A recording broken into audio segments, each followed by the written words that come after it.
Thank you.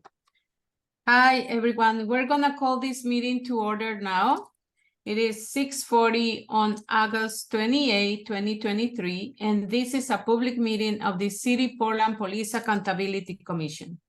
If the Spanish language interpreters, Maria or Liz, can please give the information on the Spanish language interpretation?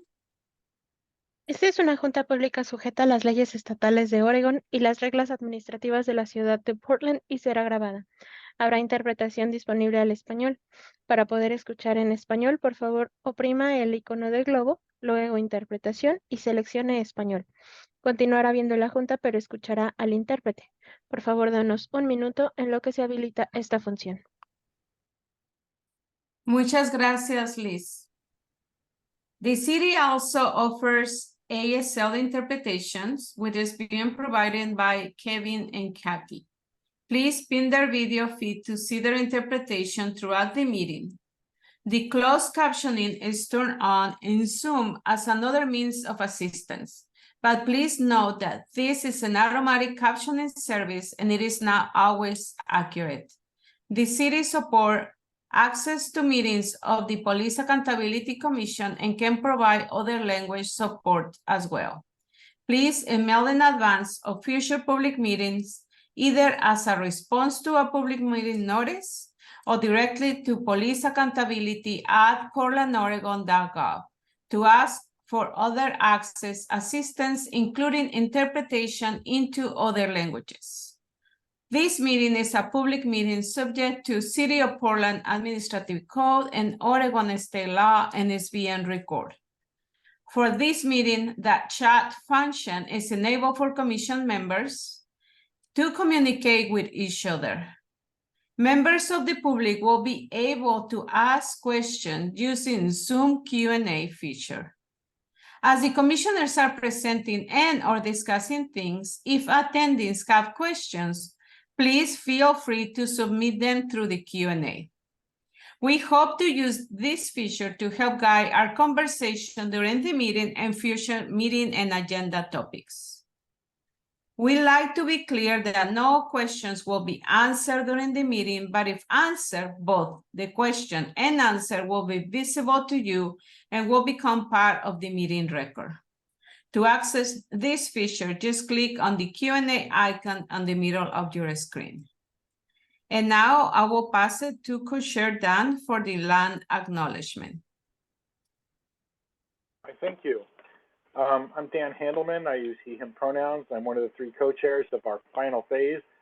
And we use a land acknowledgement that is used by the city. And I'm still a city official until like midnight Thursday going to Friday, so I'll read theirs, even though I would say something stronger if it was my own. We acknowledge that the rivers, lakes, streams, and lands of the lower Willamette River rest upon the occupied territories of the Multnomah, Wasco, Cowlitz, Calumet, Clackamas, Chinook, Tualatin, Kalapuya, Molalla, and many other tribes. We recognize the many villages, traditions, cultures, and relationships that existed along the river since time immemorial. We recognize these tribes stewarded these lands and rivers since time immemorial for future generations. We recognize and undertake responsibility for the destruction of the river and land, our traditional food sources, sacred places, and multifaceted ways of life.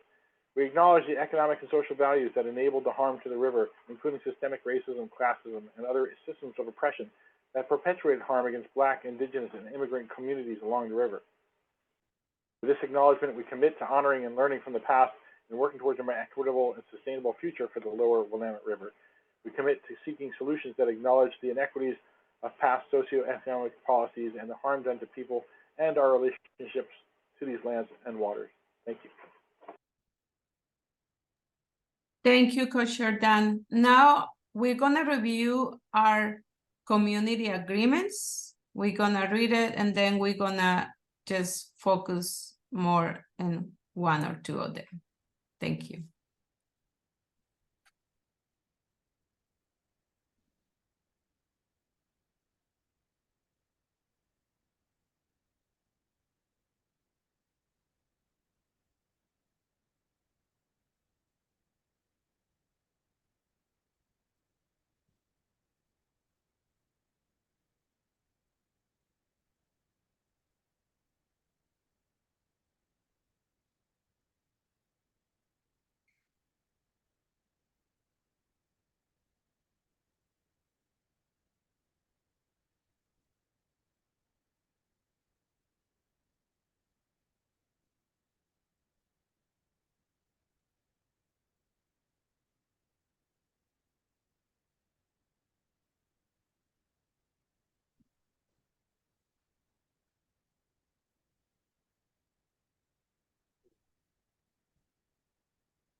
Before we go to the third page, I just want to mention all the community agreements are very important. That's why we review it every meeting. But just for today's purpose, I want you to keep focus in two of them. The last one, accept non-closure, and the four here in this page, they say assume good intentions for a college and collaborators, challenge ideas rather than individuals, and approach different of opinions with curiosity and seek to understand.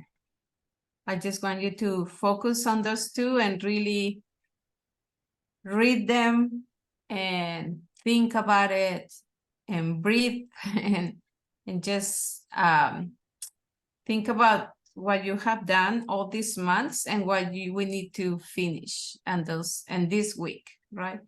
Thank you. And third page.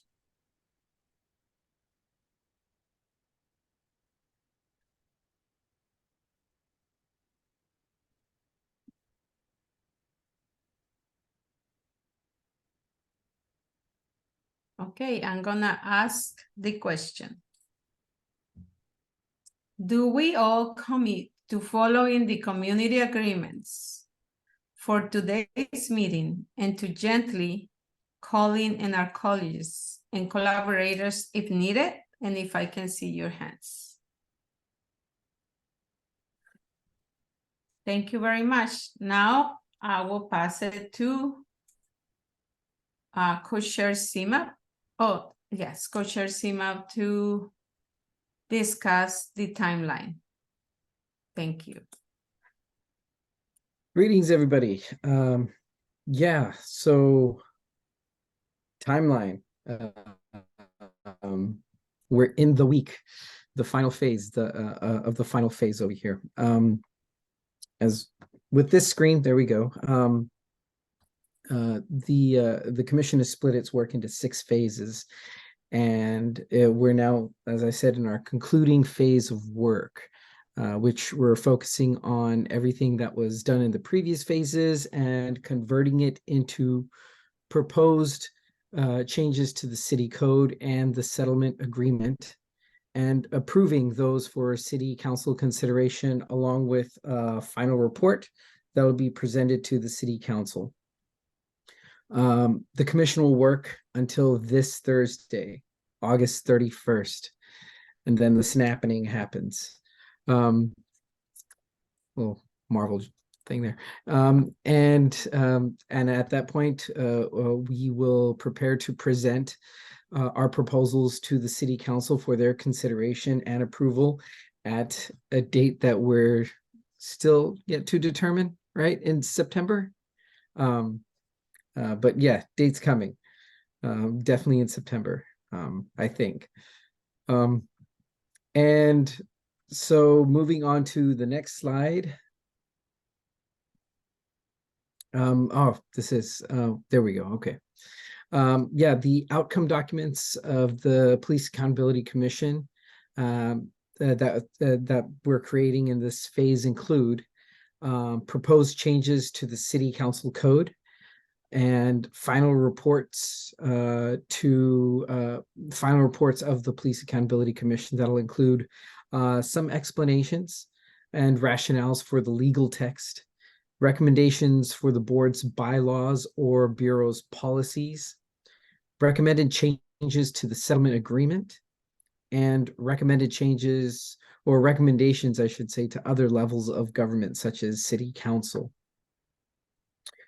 And with the next slide. Yeah, so this is our concluding phase flowchart. This slide is the project plan for the concluding phase of the Police Accountability Commission's work. This slide is for members of the public to be able to understand how the commission gets from now through the end of the phase. The blue boxes right down the middle of the screen are the public meetings, and the pink boxes are the consultations with the Police Accountability Commission's inside legal counsel or outside legal counsel, attorneys. Today's meeting falls into the blue boxes right in the center of the screen with the purple around it and the purple border. And following today, moving to the next slide, are the upcoming meetings of the Police Accountability Commission. Yeah, so as you see, the Police Accountability Commission will meet on Thursday, August 31st, which is our final day as commissioners. And that'll be from 6:30 p.m. to 9 p.m., which is expected to run long as it is the final meeting. That meeting will include discussions on the draft report and final vote on the code package and report. That meeting is hybrid with an in-person location at the Portland building and also a Zoom link. As you see, a couple members of our staff and commission are actually on location right now. So feel free to drop by. I'm not sure if they have snacks. Probably not, right, Yume? No? Yeah. Sorry, guys. So there are two tentative not tonight. There are two tentative work sessions on the final report on Tuesday and Wednesday. So they may be canceled, probably not. If they are not needed, both are Zoom only and are 6:30 to 9 p.m. as well. And moving to the next slide, slide 11, 12. There we go. Cool. Yeah, so today we review the values and goals, and then we continue discussions on the commission's final report. This will include discussion of potential minority report text and is primarily focused on the transition plan and the Police Accountability Commission's recommendations to the future board for bylaws and administrative rules, as well as to City Council. And then later today, to conclude, we'll also have general public comment, and we welcome the public's input into our work. Next, we'll be discussing values and goals, so I'll hand it off to our facilitator. Thank you, Coach Sima. I will pass it to staff to review our values and goals before we discuss any documents or inputs. Thank you. The PAC adopted values and goals for the first time on March 24th, 2022. It's a 4-page document. We're going to review it briefly. The values and goals of the PAC include 6 values, which are listed at the bottom of this page, as well as 1 or 2 corresponding corresponding goals for each value, and a total of 28 considerations or success criteria split among those goals. I'm going to scroll through those in a moment. Those considerations are self-imposed metrics of success by which the PAC will evaluate its own draft work before approving it as final recommendations to send to the City Council. I'm going to scroll through this slowly, and if anyone would like anything to be scrolled through again, please let me know. Also, please note that sections 3 and 5 are broken up by a page break.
And this is the end of the document. So if anyone would like to scroll, please let me know in the chat, or you can just say it.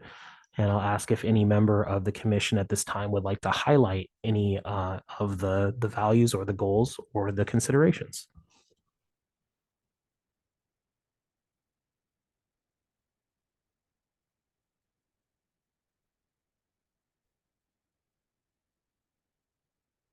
Yes, Co-Chair Charlie. Of course I do. Thanks for asking. Just this whole time, from the very beginning and before the beginning, and it will continue to be, the main concern is our community members that are being harmed, right? And how we can truly center them.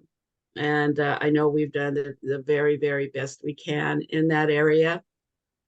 But just a reminder, kind of gauge where we're at versus where we'd like to be. The value, the needs of the community above the needs of the city government or PPB. The system which is created and evolves with the input of community and which empowers community. A system that does not favor the officer accused of misconduct over the complainant. A system whose public communication is neutral until a final decision on the complaint has been reached. A system that creates space for community members to speak directly to decision makers. Truth to power. Portlanders' satisfaction with the new system is higher than the current system. Yeah. Thank you. Thank you, Co-Chair Charlie. Is there anybody else that would like to highlight anything on the document of values and goals?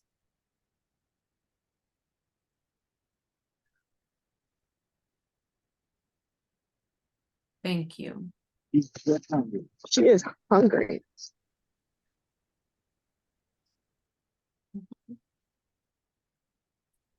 Okay. I think that's all. Now we're gonna move, thank you, staff. Now we're gonna move on our next item on the agenda. And our next item on the agenda is members can discuss anything that came up in their document review that you like to bring to the attention of your colleagues that may help update the documents that you're discussing today. Members volunteered at previous meetings to read and report back. In addition to reporting back, you can discuss anything that comes from these documents that might help you develop your code recommendations.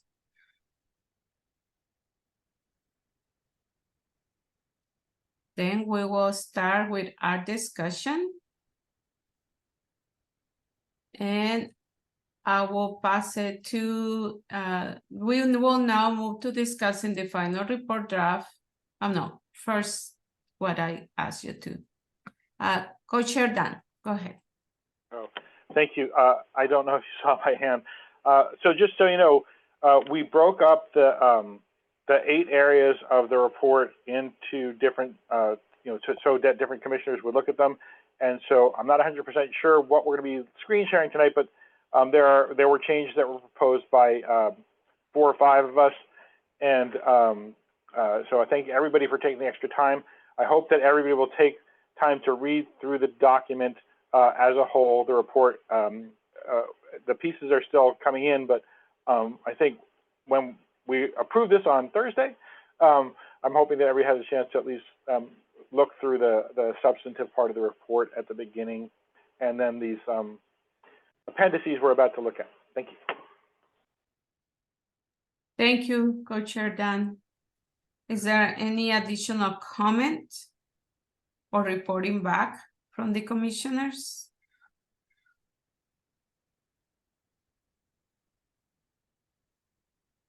Or if you have any questions? about this? No? Okay. We can move to the next items on the agenda. Next item on the agenda is now we will move to discussing the final report draft and the previously approved areas of agreement for a final review. Once again, one of the documents that the PAC will finish is the last phase of their work, is final report that will be presented to the City Council. This report outlines the work of the PAC and provides context around the decision of the PAC that is unable to be included in the proposed code change. All of the work of the PAC will also be included in this report as appendices, which we will be reviewing today. The transition plan is not new and there are no proposed changes. So that's just a quick check to see if there is anything to update. The other appendices on the review today also have no new information, just repackaged information from the PAC previous documents. As always, for any discussion, we ask you to follow our normal discussion rules. Please be brief each time you speak, even though you can speak multiple times. Please be facilitator and remember that we use a weighted stack in our discussions. And finally, please be forward-looking in your comments. I will pass it to the co-chairs if they like to start, or any member of the commission.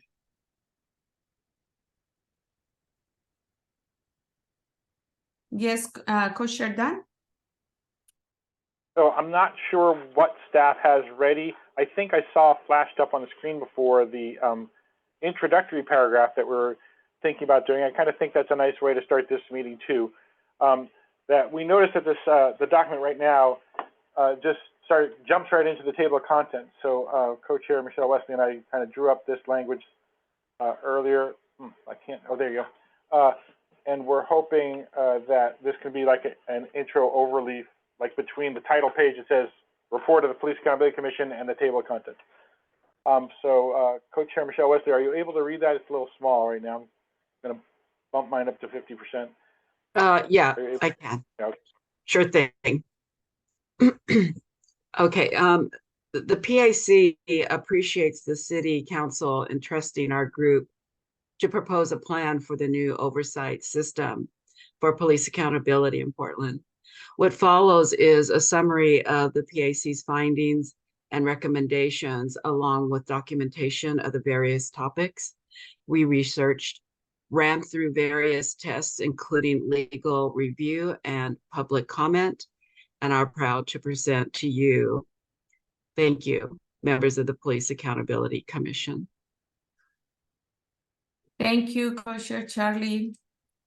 Is there any comments, questions, or edits to this introduction from the members of the commission?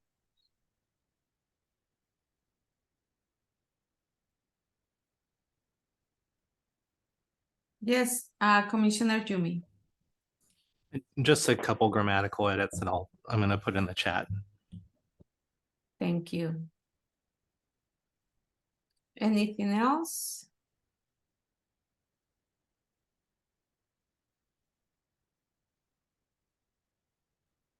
Okay. I will wait for staff. Oh yeah, Commissioner Catherine, go ahead. Yeah, I'm not sure if this is what Yumi is going to say, but I find that I don't quite understand that ran through various tests, including legal and public comment. So what is that referring to? Is that referring to the documentation of the various topics we researched? Or I'm just not following what that means there. So maybe you could explain that to me. Thank you. I will pass it to Commissioner Yumi before, and then to Co-Chair Dan. Oh, sorry. I just had my mic off. Okay, I will pass it to Co-Chair Dan then. Okay, Commissioner McDowell, thank you for that question. Well, I had a longer version of this in my head where I was thinking about we pushed and pulled at every single piece of this until we came up with this document that you've seen. But we ran it through various tests, meaning that we had these long, thorough discussions about them. We ran it by legal counsel for review, and we got public comment on it. So if there's a nicer way to say that if you want to just kind of approve the general idea of this, we can come back with a redraft before for Thursday's meeting. Okay, well, I think what you're trying to say is that the findings and recommendations have been run through various tests, including legal review and public comment, not because right now it looks, I don't know, if that could be refined to make clear that what it is we ran through various tests, including legal review and public comment. I guess that's our findings and recommendations. So maybe just saying a period at the end of along with documentation of the various topics we researched, period. The PAC ran our findings and recommendations through various tests, including legal review and public comment. That would make it clearer to me. Thank you. Thank you, Commissioner Catherine. Is there any additional comments or edits?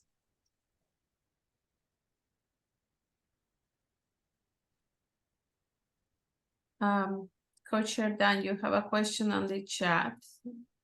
It's nothing that about... Yeah, just we didn't. It says PAC in the paragraph instead of spelling it out because we meant to say a note from the Police Accountability Commission at the very top in front of this. So that should be spelled out in that, just so that there's a title for this page that says note from the Police Accountability Commission. Thank you.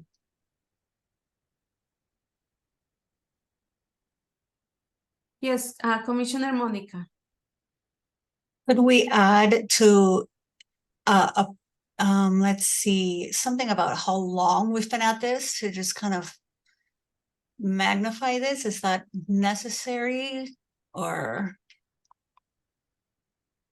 Do you have a suggestion? I mean, it's been 2 years, right? Yes.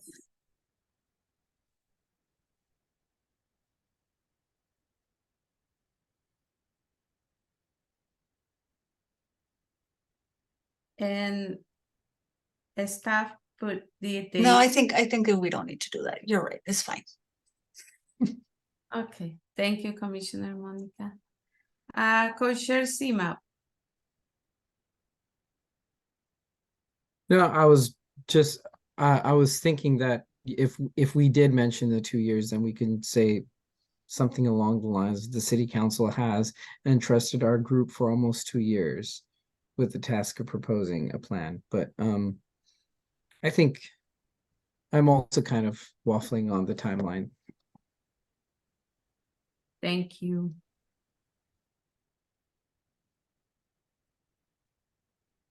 Any additional suggestions?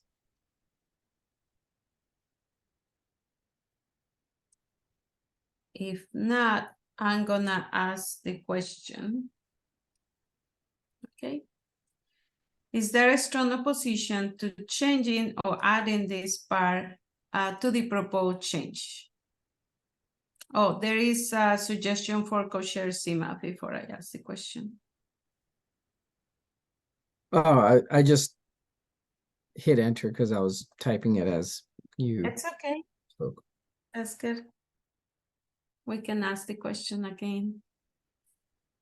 Okay.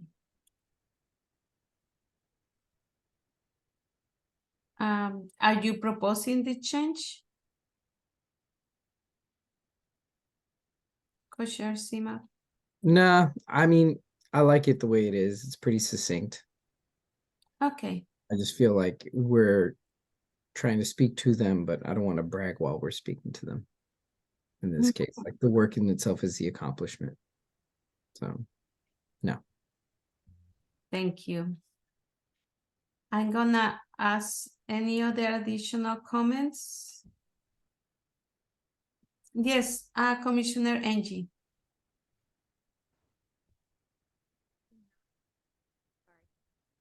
Oh, Sorry, can you hear me? Okay, I think you can hear me now. yes. I just have the suggestion, instead of saying ran our findings through, saying that the PAC findings were tested through various reviews, including legal review and public comment. ...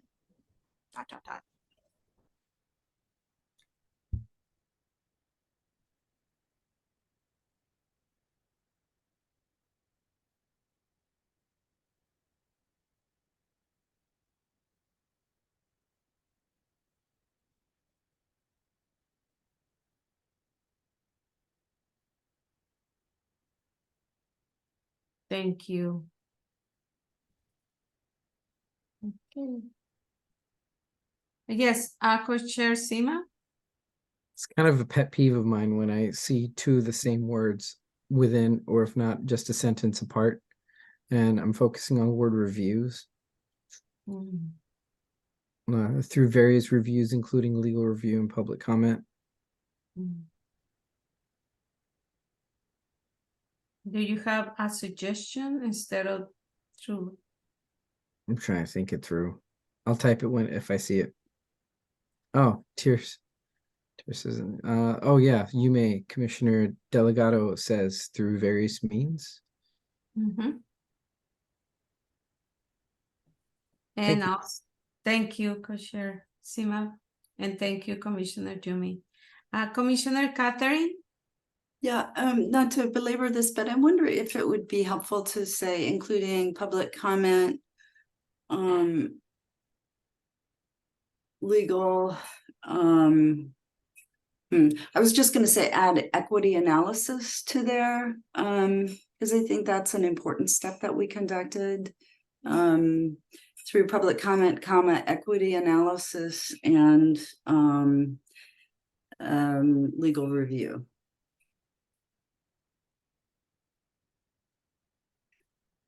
Thank you. Thank you, Commissioner Catherine.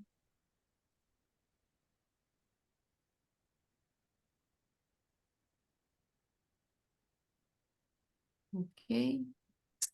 Any additional comments?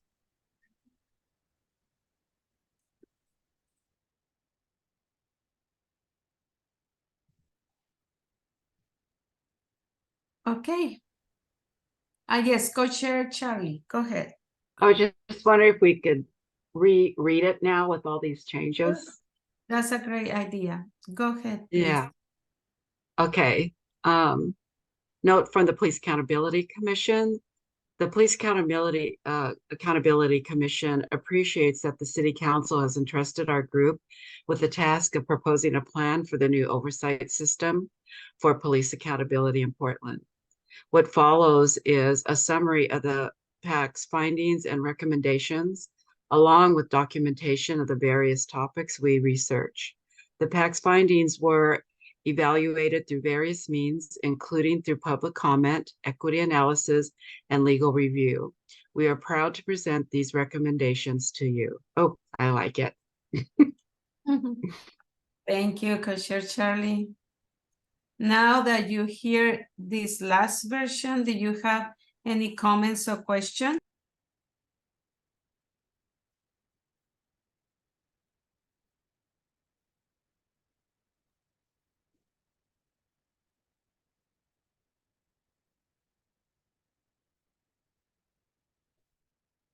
Okay.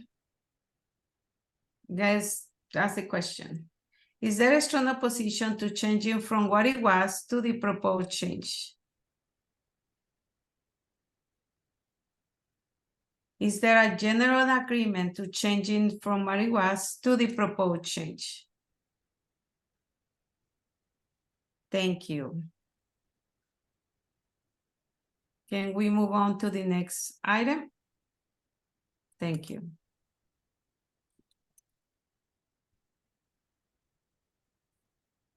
Okay, so I'm going to let staff, I guess, bring us to whatever is next on the agenda. Yes. Yes. So just to show the table of contents, there's sections that are ready to be discussed and sections that are still being reviewed by, various people within the commission or staff. But what may be relevant to note here is in the appendices, this is ultimately the grounding documents that will be described in the core report. So in talking to co-chairs, trying to determine and finish as much of this as possible seemed to be the best first step to set the commission up for success in future steps. Some of these are technical, and by technical, we mean we'll just copy and paste in the discussion or group reports. It's not, so they were provided to the PAC and therefore are not necessarily things to discuss and approve, whereas others, like the areas of agreement, offer an opportunity to revise and update anything. So in looking down below here, there's the areas of agreement on access to information, officer accountability, structural oversight, board membership, oversight staff, reporting and transparency were all gone over again and finalized by the PAC recently, as was broader system. So today, the goal is to start by looking at these last 7 sections here. The name and other details document, the transition plan, neither of which have any substantive proposed changes. There'll be some technical edits to both.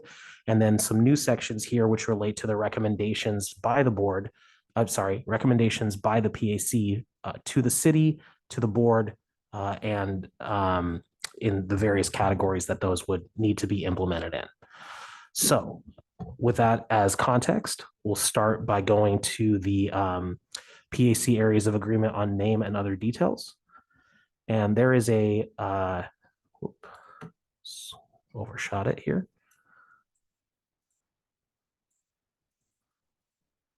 There is a technical edit here, which we need to show in just a second, that relates to the name of the document. At the time that it was originally developed, the name and other details had more than just the name, but there are no other details in the document. So to update that, this is a technical edit being shown for transparency to change the document name from areas of agreement on name and other details to areas of agreement on board and bureau name. And as you can see, this is the full document with one section for the name of the board and the other for the name of the bureau. So I'm not sure, this is a, if anyone has any, questions, comments, concerns, but otherwise there wouldn't be a need for a decision on this one. Okay. There is no comments, questions, or edits. Can we move on?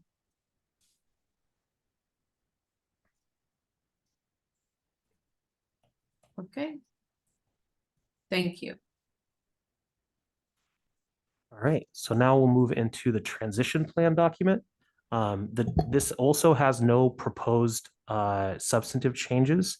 There will be some technical edits that are made, and for those who aren't necessarily clear on what a technical edit is, it's something that isn't substantive. It doesn't change the direction that the PAC is going. It can be a comma or a semicolon. It can be formatting, things of that nature, or it can be standardization of terminology. If the PAC decides to use the office, then that'll be updated wherever possible, or complaint navigator instead of advocate. The decision's already been made. It's just a fix that wasn't caught before.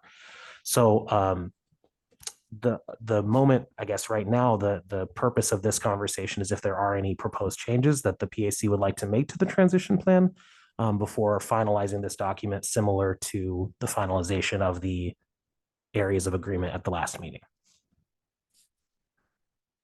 Okay, is there any question, discussion on this area? Yes, Coach Dan.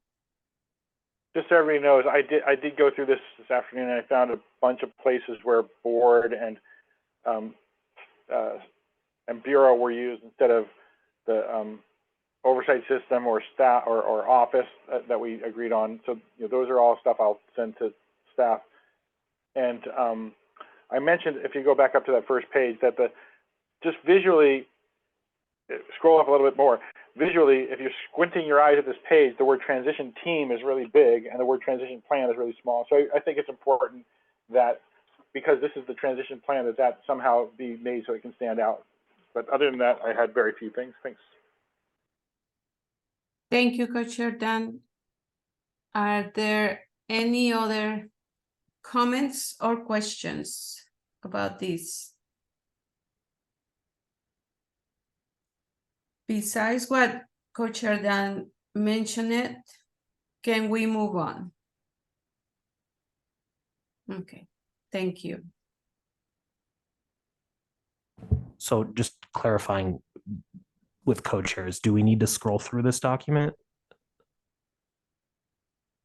Well, if there are members of the commission that would like to see just a reminder of what our plan is, maybe we can just stop at each major heading, the A, B, C, D, and all that. Yep. So we've got header B on transition team and budget access. B1 is a general explanation. B2 describes the transition staff. B3 has the transition volunteers. And B4 is budget access. Moving into C, it's initial member appointment and training. The first subsection is on member appointment.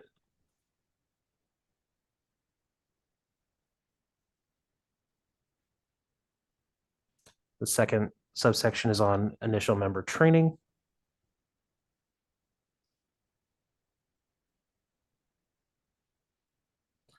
Then section D is on director hiring and priorities, initial staff hiring and training, starting with the subsection on director hiring and then other priority staff hiring. An example of a technical edit is capitalizing this P, just to give you an idea.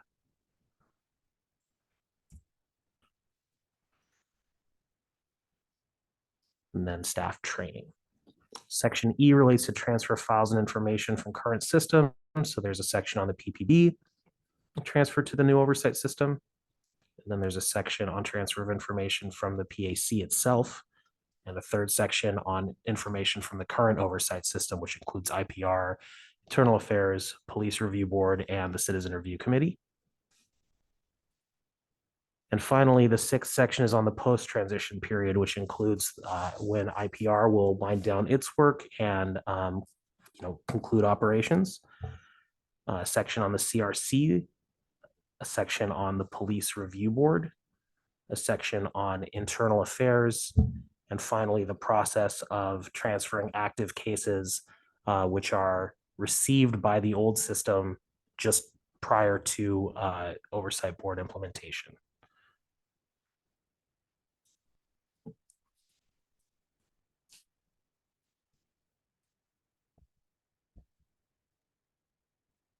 Any discussion or questions?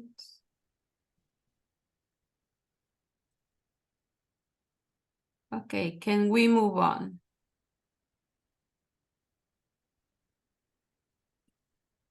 Thank you.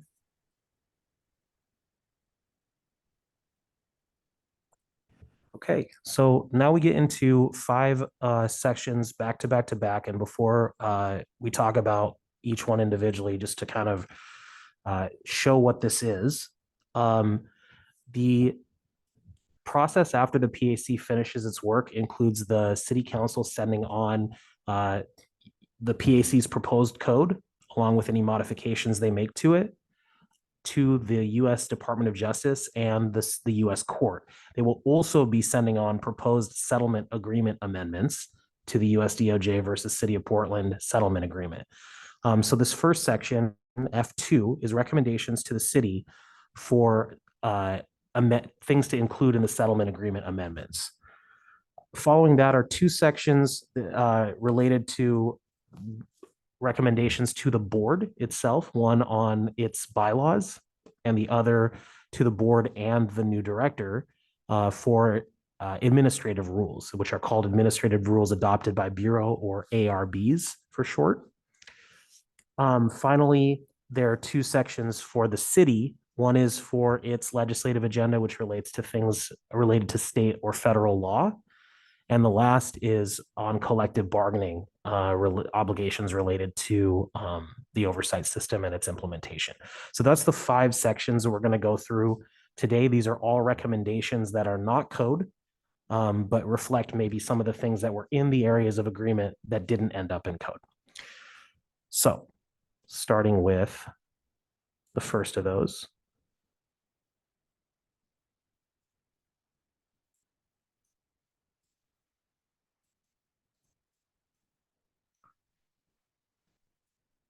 And I'm not sure if co-chairs, if you'd like to read this into the record.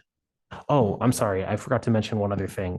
As this is the first time you're seeing it packaged in this way, it may look a little different, but all of this text is sourced from areas of agreement documents that are previously approved. So this is all written by the PAC previously, but certainly take as long as you need to get comfortable with this particular method of breaking it down.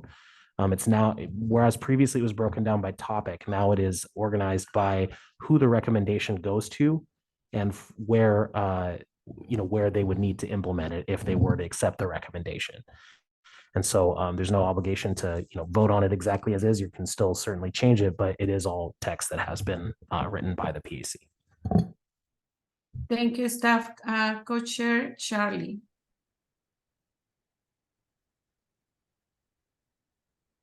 Sorry. Okay. So y'all don't get sick of my voice. I was wondering if, I don't know, should the 3 of us co-chairs take turns reading?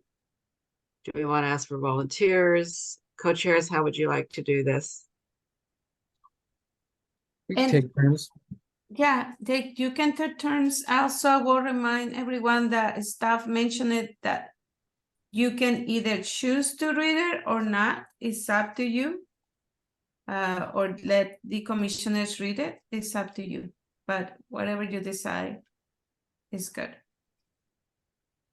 Or maybe allow people to read it to themselves.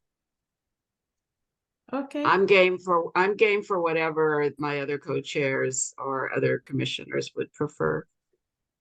Thank you, Co-Chair Shirley. Co-Chair Dan? Well, we're going to have some form of meeting tomorrow where we're going to be going over things to pass on to ourselves on Thursday. And I suggest that we set this aside for discussion tomorrow so that we can take a look at it carefully and then make recommended changes then. And staff, how much more is off the bottom? We're only seeing section 8 is the last thing that we see there. Yeah, so just to give you an idea, all 5 of these sections together total 9 pages. So this is, it just ends 2 lines below that. It's not a very long section here. And then similarly, the bylaws, it all adds up to 9 pages. That's okay. I just wanted to see if you can just scroll and let us see those last 2 lines of this. And just to clarify, there'll be like a citation to the added. There is a couple notes in here that show citations needing to be added. So, to what paragraph of the settlement agreement specifically in this case.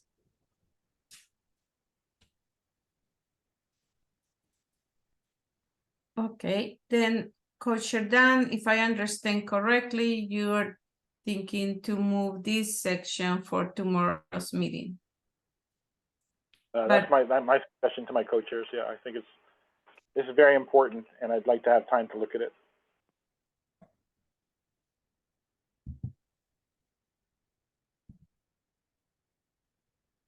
Co-Chair Charlie and Co-Chair Sima. So, Co-Chair Dan, are you talking about just this appendix F2 or everything that? Well, I want to take them one at a time and see what we got. So, yes, Okay. for this, I'm suggesting for this one, let's move this till tomorrow. And I'm still waiting to see the last 2 lines because I'm feeling like I'm on the edge of my seat. There we go. Thank you. Okay, sorry, Commissioner Tim. Well, slightly off topic. I just don't quite understand the flow of work here, and I feel like a lot of us marked Monday and Thursday on our calendar, and that's when we can be there. And it'd be really great to be able to hit I mean, if you're moving something to tomorrow because it's important, then gosh, that sucks for those of us that can't join tomorrow, because Monday and Thursday is what we've been planning on for so long. So just hoping to move as efficiently as possible through all the important stuff and hopefully get done before midnight Thursday. Thank you, Commissioner Tim. And that's what it's a good suggestion. Also, Commissioner Jumi suggested to each person read it right now. Maybe there's not a long discussion, but again, it's up to the co-chairs. And you're right, tomorrow it's only a couple, it's not the full, not everybody can be at the meeting tomorrow. Okay.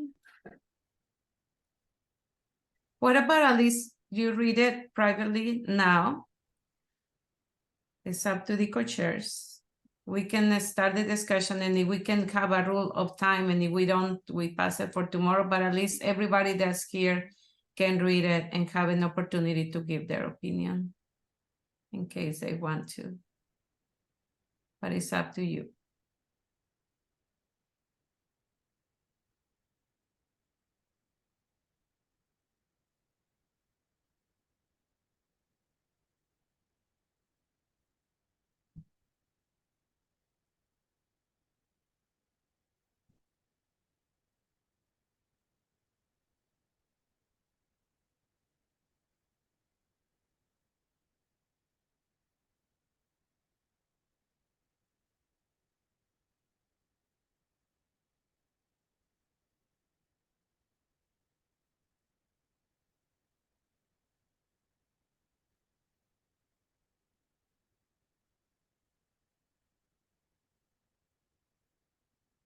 Yes, Co-Chair Dan? Well, I have a process suggestion for Commissioner Pitts and for those of you who can't make it tomorrow evening, which is that if you have anything that jumps at you right now, we'll entertain input from the folks who cannot make it tomorrow, or since we now have had this version emailed to us in our packet for today, if you can review it and then send any comments back before tomorrow's meeting, then we can put that into the discussion at tomorrow's meeting. Or I'm saying meeting, that's what we're calling it for now. So I think that would, in the interest of time, if we can kind of limit it that way, I think that would be really helpful. Thank you, Co-Chair Dan. Staff? Sorry, he's in the wrong mic there. Just wanted to clarify one change as well, for the sake of sort of explanation and transparency, but I think maybe that can wait until after addressing what Co-Chair Dan just talked about. Okay, thank you. Is there anything that jumps to you right now or comments that you would like to make on this piece?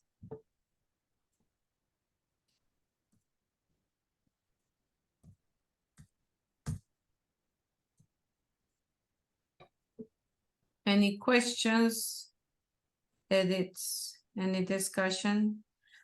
Understanding that tomorrow is going to be the final discussion and you're going to have time to do it by email too. But if it's anything right now, please let us know.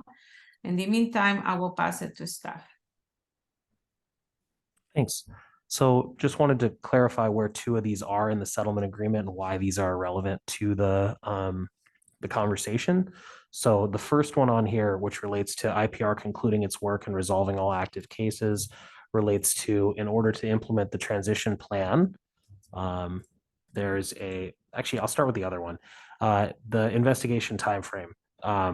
It currently says 180 days of receipt and talks about 180 days being for intake of allegations through approval of recommended findings by the chief, deliberately excluding appeals, if any, to the CRC. Certainly the by the chief part would already need to potentially be changed, or not potentially, would need to be changed in order to implement the oversight board. But in terms of the timeline, there was a request there was a section of the areas of agreement on officer accountability recommending a change to 183 days. to be half of a year. So that would need to be implemented here. The other one that's relevant is in paragraph 195, which is the paragraph in which the PAC is defined. And it talks about within 12 months of the city's adoption of city code provisions, a new oversight board shall be staffed and operational, and IPR shall then cease taking on new work. And the relevant portion is, quote, and complete any pending work. And so in order to implement the transition plan, that would need to be something that is proposed as a change to the settlement agreement.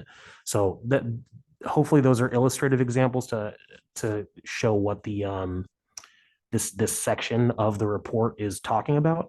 And hopefully if anyone has any questions that can be answered to help folks understand what this section of the document is about, happy to answer those, or I'm sure co-chairs would be as well. Thank you, staff. Is there any questions?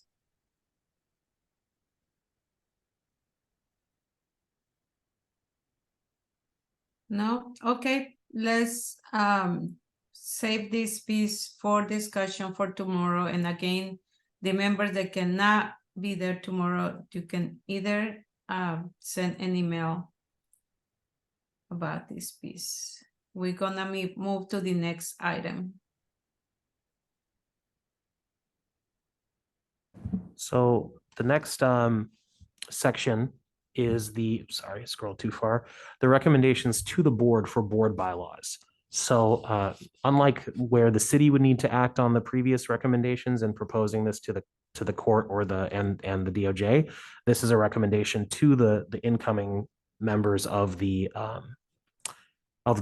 community board for police accountability. So the first paragraph is sort of a general note that the PAC recommends using the PAC's bylaws or a modified version thereof as sort of interim bylaws and as a model. And then there are specific items in here that relate to the bylaws as well in terms of proposed things to include. I'll let folks read over this and then scroll through. Yes, Commissioner Dan? Before you do that, the transition plan calls for the PAC to pass on its entire set of bylaws to the transition team and have them then highlight stuff for the new board. So I'm not sure why we're not just including our bylaws here and saying that this is for the transition team. Thank Can you you. clarify that last statement again real quick? Well, the transition plan said that we were going to pass the bylaws on to the transition team and have them make recommendations for the bylaws for the new board.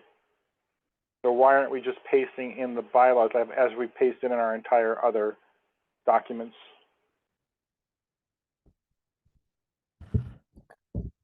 Yeah, that's a good question. There is going to be the bylaws will be pasted in. They'll be their own appendix. That just got missed on the staff side earlier. Sorry about that. But there will be a separate appendix for that. There are also items in here that relate to the questions that the PAC said should be answered in the oversight board's bylaws. For example, voting thresholds other than for panels to implement findings. So if the oversight board's bylaws would include what is the voting threshold for making a policy recommendation, for example. So that's also designed to be in this section is a recommendation that, that's sort of the parameters for the bylaws. But there's a lot in here.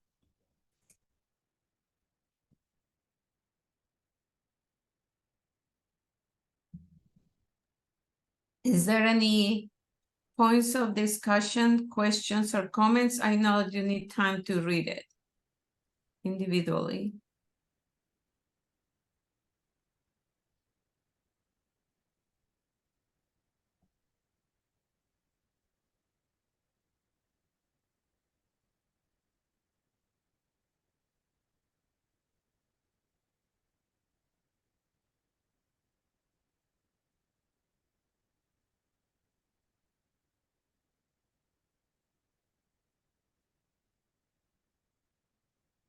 Yes, Commissioner Fate. Hi, good evening. I'm sorry, I'm actually kind of struggling here. Just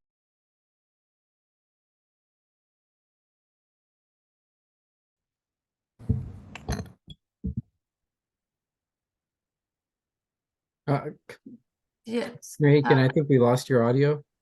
oh no. Yeah. Can you hear me now? Yes, we Yeah, we can. lost you right where you were saying that you were lost. Well, it's telling I'm lost.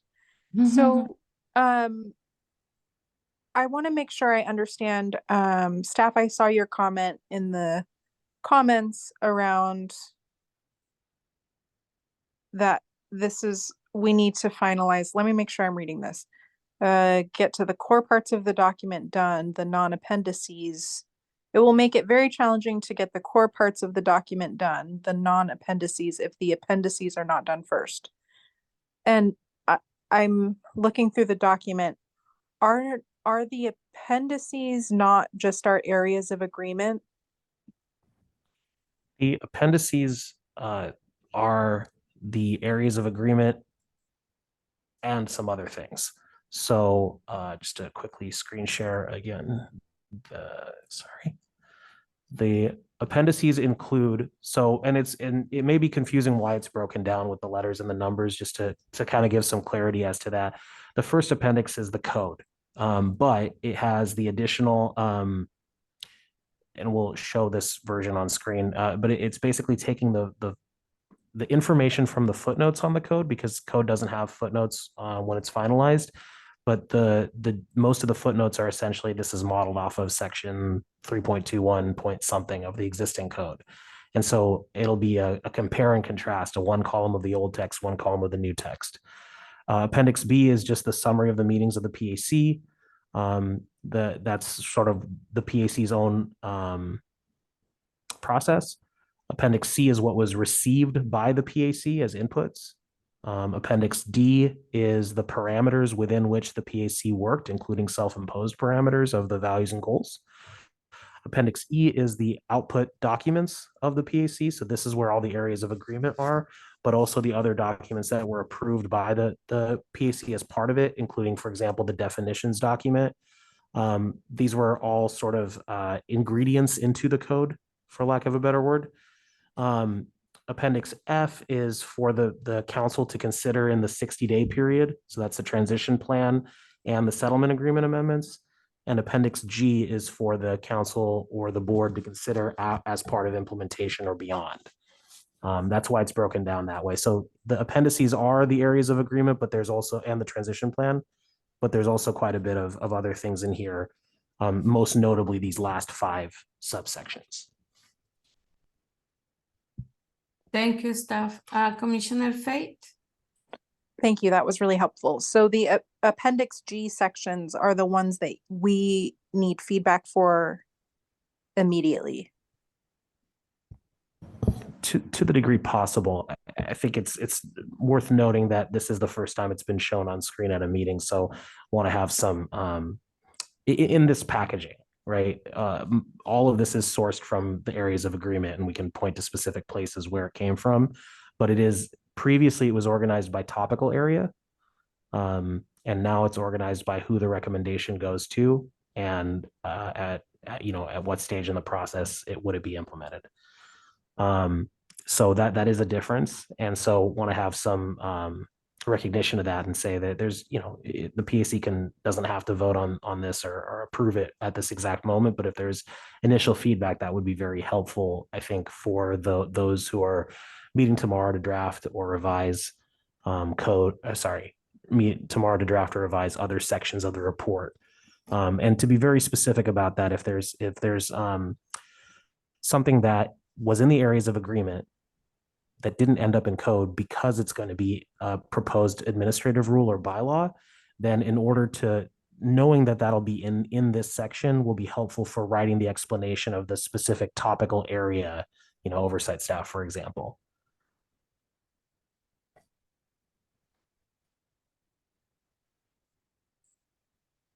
That answered your question, Commissioner Fate? Thank you. Yeah, that was immensely helpful. I think I am feeling some lingering concern just around Commissioner Tim's point earlier of I want, you know, I want everyone to be able to have a chance to really provide thoughtful input, and particularly for folks who aren't able to participate on Tuesday or Wednesday, to make sure that their input is heard. So I guess I'm feeling some just concern about like equitable participation, and I don't know that I know a solution, but I want to just name that I don't feel great about not everyone getting a chance to do a deep dive. Thank you, Commissioner Faith. And your concern is valid and is very important. And I hear it, but also I want to remind everyone that we have until Thursday to finish these documents, and any suggestions that you may have in order to do that, that will be very valuable, because it's just and it's not either or. And that's why I wanted to focus on accept non-closure, because that's the reality, the time we have. And either we can start discussing it right now and take the time, whatever time is needed. That way everybody agrees that we will end the meeting late or very late if necessary, or they can either send it by email, because unfortunately, we only have until Tuesday to finish with all the changes, all the revision, and all the documents, and that is a fact. But I will let the co-chairs to discuss it, knowing that today is Monday, and we have until Thursday to approve and finish with all the work.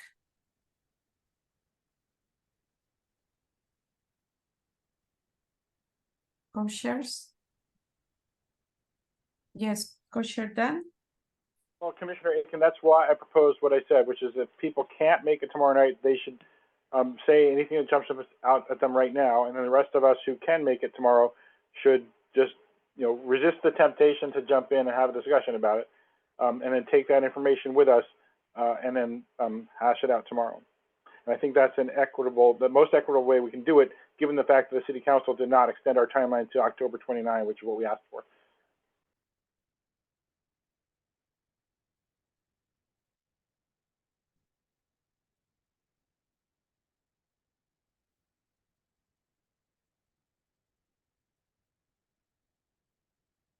Oh, thank you, Co-Chair Dan. I'm sorry. Commissioner Jumi, Yeah, I was just going to suggest, trying to reconcile these two concerns here. I mean, we can always reopen things, and I understand Co-Chair Dan's desire to give these documents a thorough read. But I think we can also perhaps sort of come to a contingent consensus on these documents tonight, and then if we find reason to reopen them, we can discuss that tomorrow. But I do think, not to be too pragmatic here, but we spent a lot of time discussing the documents, and we can probably just get through a good chunk of them in short order. So that would be my recommendation, is that we try and at least reach a preliminary consensus. We can always reopen something if need be. Thank you, Commissioner Jumi.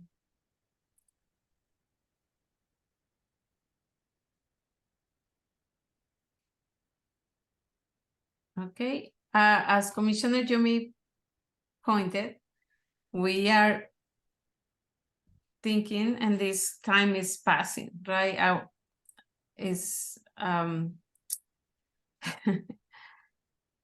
I'm gonna take a break. Oh, Co-Chair Charlie, go ahead, and then we're gonna take a break, and maybe when we come back, we have a more clear action to take. Go, Co-Chair Charlie, go ahead. Yeah, I'm curious, that first section that we're going to put off till tomorrow, it doesn't appear to be like so much information. And as we read through it, nobody really had anything to say about it. So just how long do you believe this is, how much time do you think is needed for this if we were to do it tonight, Co-Chair Dan?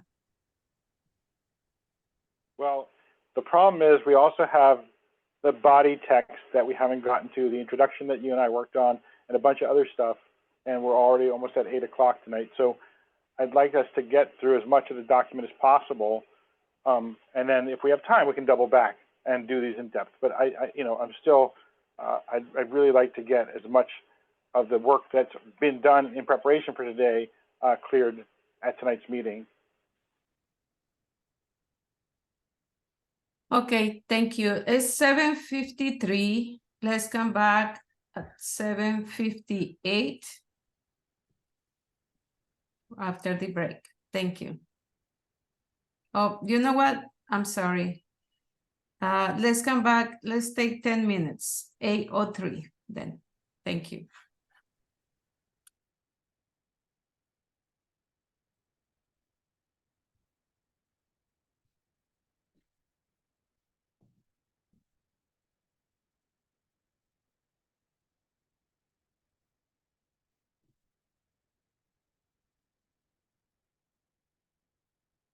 Thank you. Okay.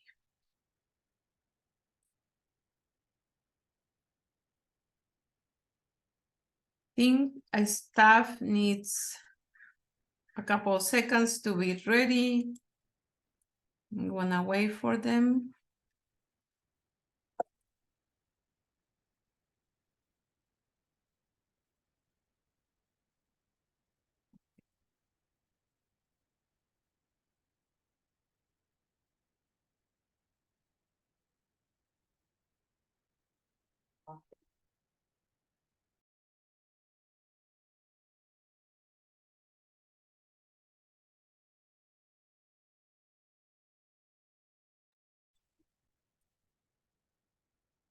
Okay, I will.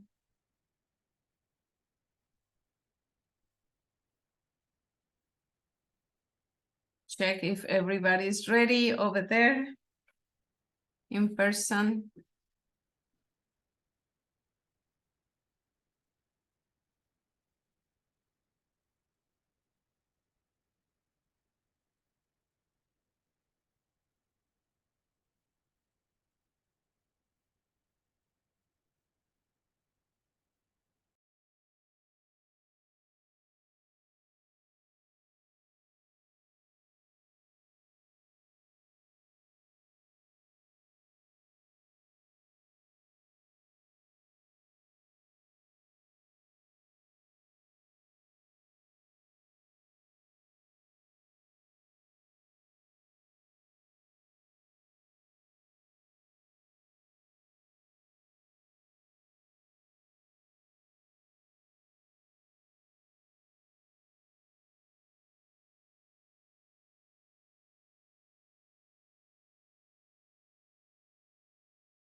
Okay, we are ready.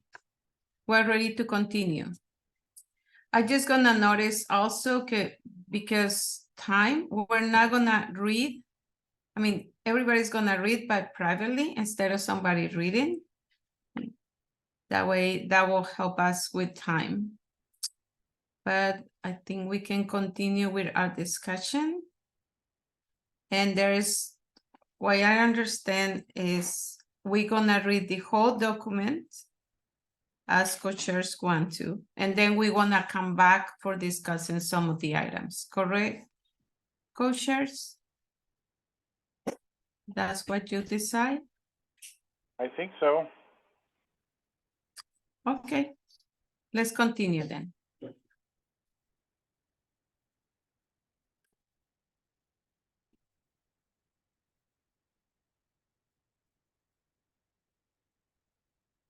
And I will pass it to either staff or co-chairs for the next item and appendix G2.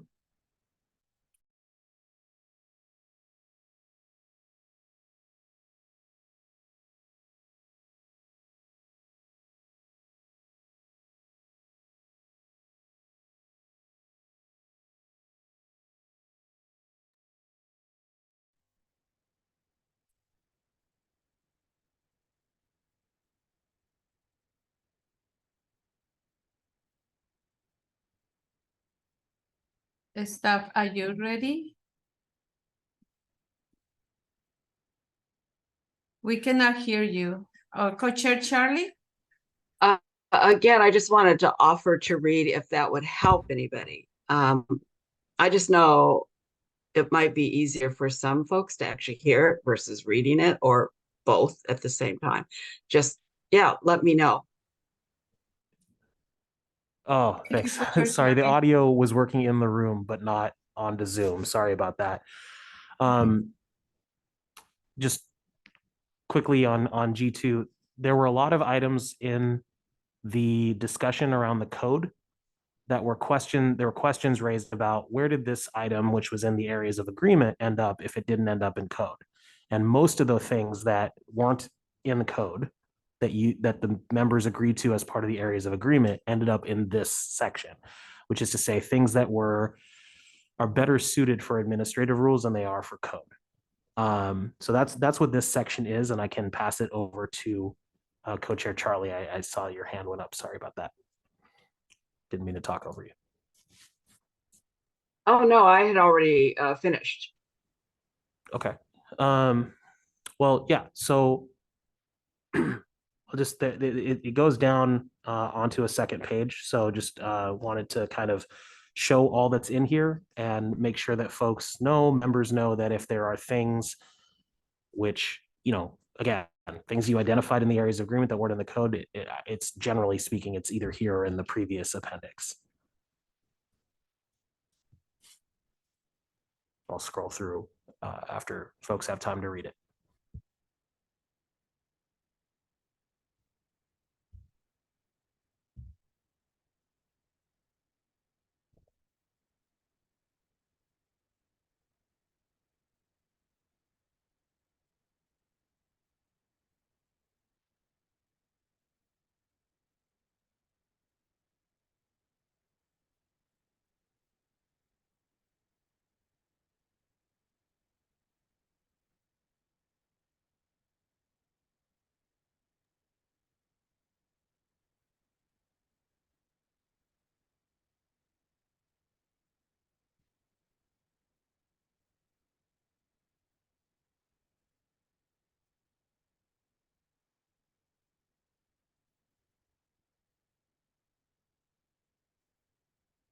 Can we move? There is more on this section, right? Okay.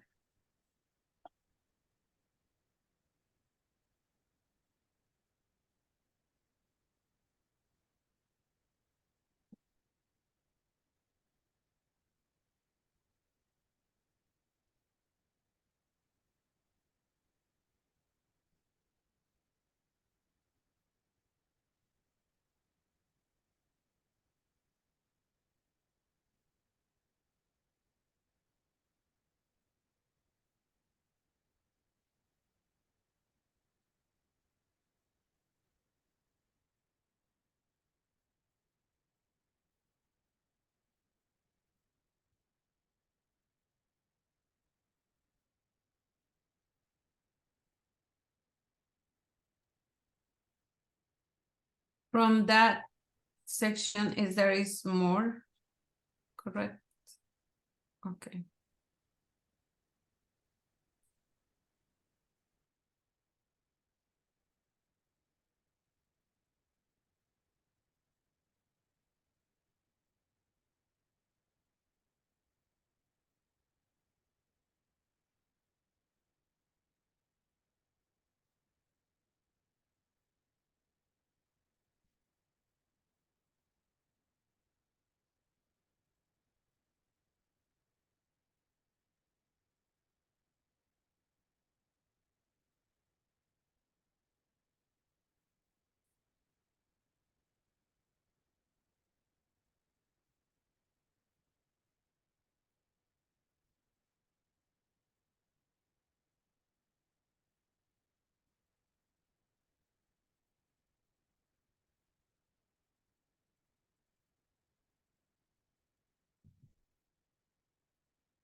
So this is the end of this particular section. So as you can see, there's a couple things which are really structural in nature, internal structure. There's some things which are more detailed, like the exact nature of the member support and compensation. And then there's well, several other items in here with relation to nature of recruitment, nature of mental health support, et cetera.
For everything that we have read on the documents, and that's anything, we just reviewing the documents, we're gonna go back after reviewing all this and discuss. But anything that you have read that you wanna comment or have question about it?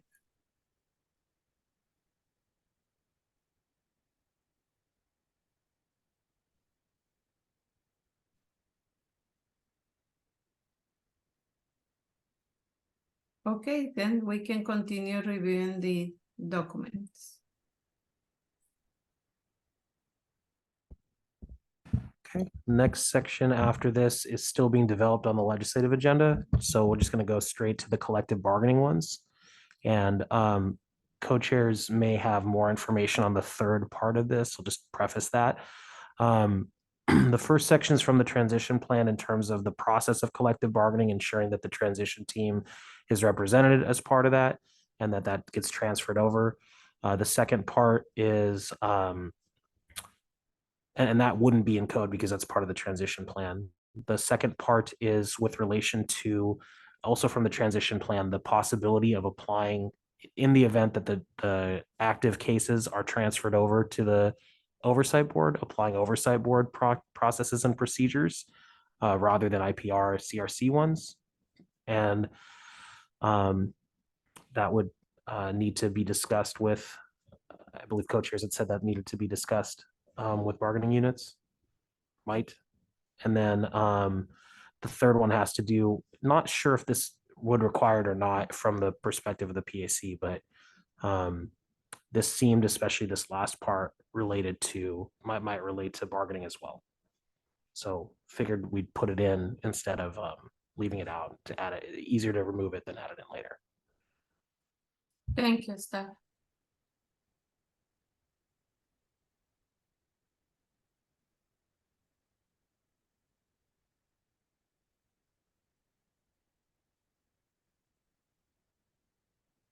Any comments or questions?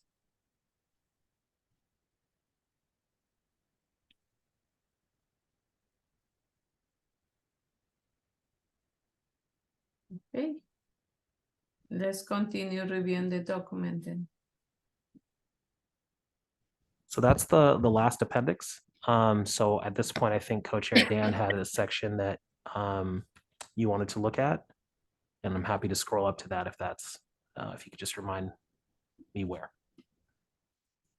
Well, yeah, I mean, if we can go back to the beginning, and understanding the executive summary that there's still going to be changes made to it, I'd like to sort of just take a look at what we've got so far. But I don't know, staff, whether you had a chance to integrate the recommendations that we put in.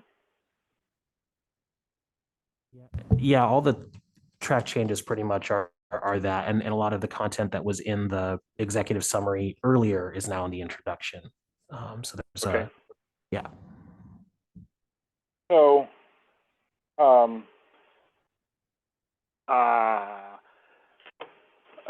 so to be fair to the process that I just described, that this is the first time you are seeing this. It's because we worked hard to get these changes into staff by 1 o'clock this afternoon, and didn't want to confuse everybody by having a different version go out to everybody at 1 o'clock, and then you get another version just before the meeting. So that's why you're seeing this for the first time as well. That being said, this language is a summary of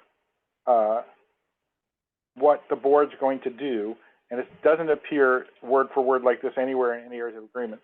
So I'm hoping that we can at least look at the top part of the executive summary and the proposed elements of the new oversight system that Co-Chair Michelle Wesley and I are proposing to put in, and read through this to help us get so that we can approve the full document Thursday.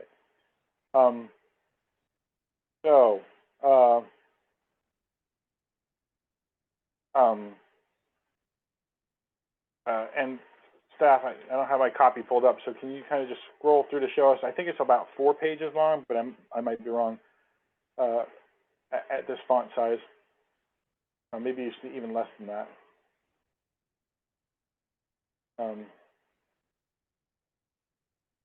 Okay, so yeah, so that's the end and this is the beginning.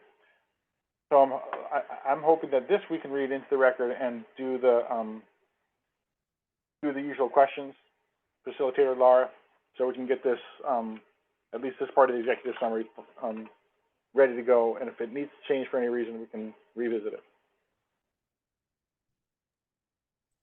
So, any of the commissioners feel really strongly that that's a bad idea?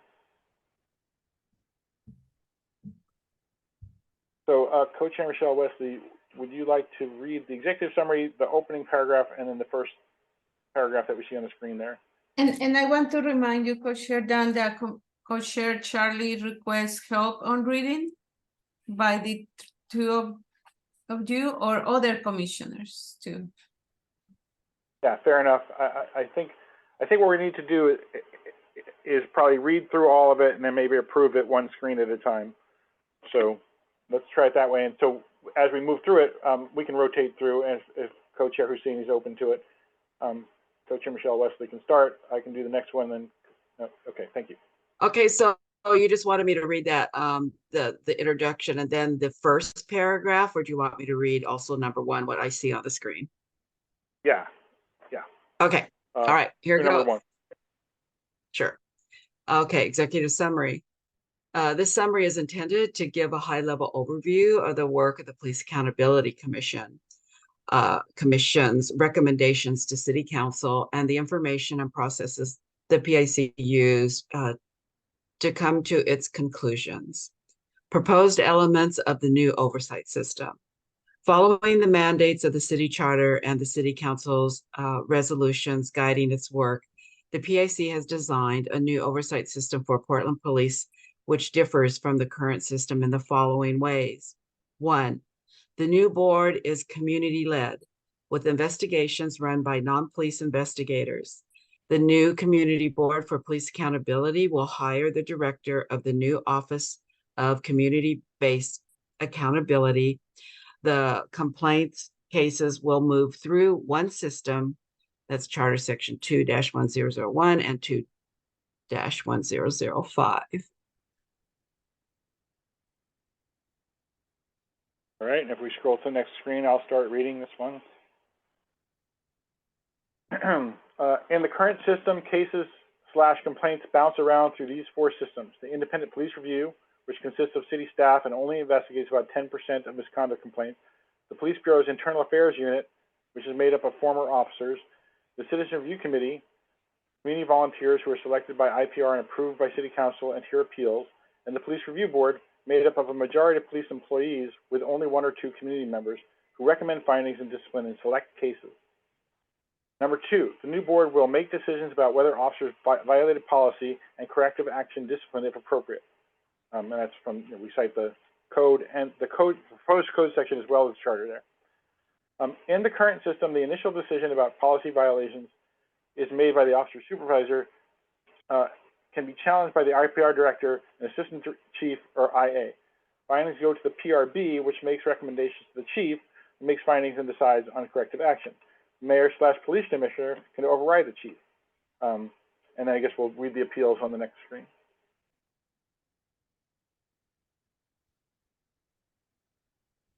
Co-chair Husseini.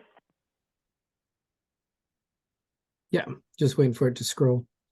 Oh, that went quick. So We starting with didn't- appealed case. Okay, appealed cases go to the CRC, and if the chief disagrees with their proposed finding, city council can make the final decision.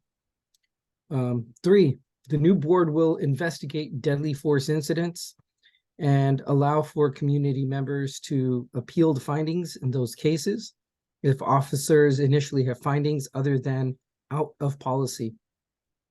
Charter section 2-1008, proposed code section 35D 240. In the current system, the IPR can go to the scene of deadly force incidents, observe investigations, and vote on proposed findings at the PRB, but cannot investigate directly.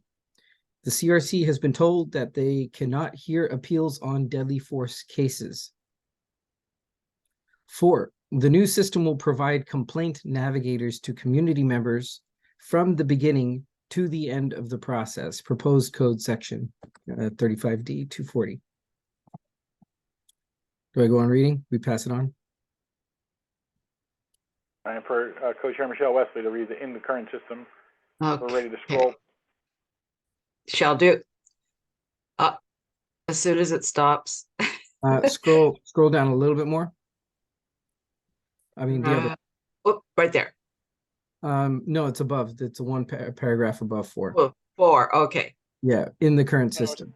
No, At you the top. just read that. So we're starting with in the current system. Okay. A person only gets access. Okay. Ready? In the current system, a person only gets access to an appeals process advisor toward the end of the process when there is an appeal filed. The PAC estimates that the new system will handle roughly 400 cases per year, with as many as 240 going to a hearings panel, proposed code section 35D-180, a subset of the community board. Because the PAC strongly recommends that board members be volunteers rather than paid employees, the board will need to be of a substantial size to equitably distribute the workload, proposed code section 35B.010. With the projected workload and mission, the board will need staff working on issues including investigations/hearings, support, policy issues, mediation, records, outreach/community engagement, data analysis, communications, and more. The PAC believes that the estimated budget of $12.5 million, equivalent to 5% of the police bureau's budget, will barely be adequate to cover the cost. Charter section 2-1004. Thank you, Commissioner. Thank you, co-chairs. Is there any discussion, questions, comments on this section that was just read?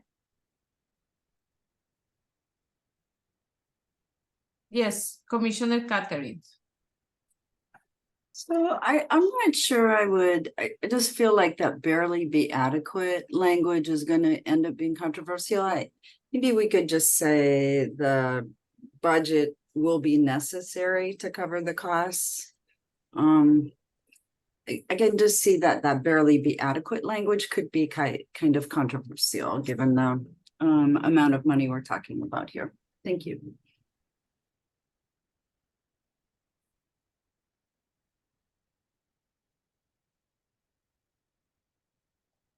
Yeah. Thank you, Commissioner Catherine. Any other comments or questions? Or edits?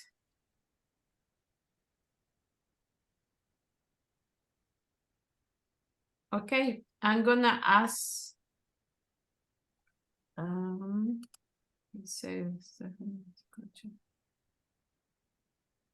Okay.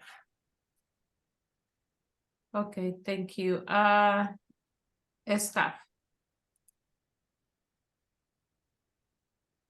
Yeah, just for the record, just to read it in, needed to cross-check the numbers, in particular the 10% one. As you know, there was a, if there's a citation, happy to add it. Just wanted to note that. Thank you. Thank you, staff. Any additional comments or questions? Okay, I think I can ask the question. Oh, Commissioner Angie. Thank you. In section 1, the new board, yeah, right where it was saying that, in the current system, cases, complaints bounce around these 4 systems. I don't have a suggestion, but I don't like the in the current system, cases, complaints are heard through these 4 systems, or something to that extent is something, is that what I suggest, instead of using the phrase bounce around. Thank you. Thank you. Thank you, Commissioner Angie. Co-Chair Dan? Yeah, I like that. I agree. It should probably be complaints are subject to being subject to being part of one or more of these 4 systems or something like that. But yeah. Thank you, Co-Chair Dan. I think Commissioner Casey also make a comment on the chat as well, a suggestion. Co-Chair Charlie. I was just gonna point that out because that sounds good. So does Yumi, so yeah. Thank you. Commissioner Angie, would you like to add to it?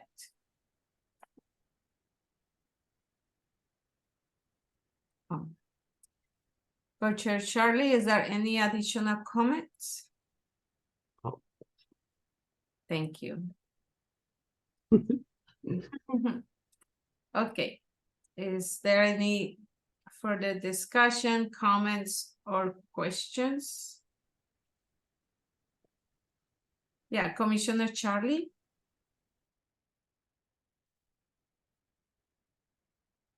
You are on mute. You're mute. Okay, so before, wait, it said routinely shifted between these 4 systems. Wait a minute, let me read it again. The current system, cases, complaints are subject to being part of one or more of are routinely shifted. Wait, what? What's going on there? Yeah, there is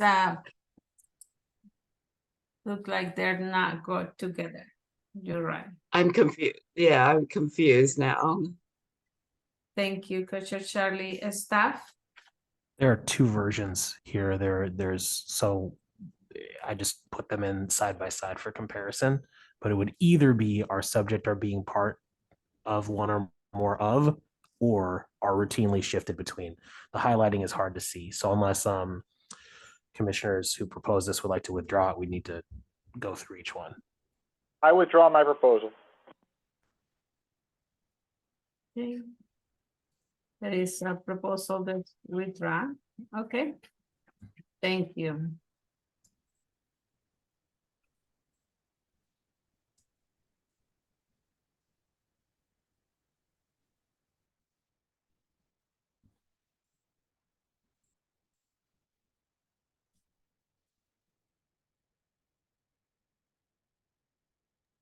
Coach Dan, would you like to make a comment for your chat, or is not necessary? Well, I was just citing that 10%, which actually is kind of a high number now that I think about it. But that's, you know, I think you say 10% or less of the cases are handled by IPR.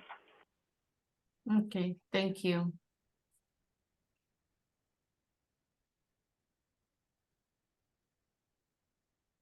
It is not, Any additional comments, questions, or edits on this part? Yes, Commissioner Debbie. I put one in the chat. If there's 4 systems, it should be among and not between.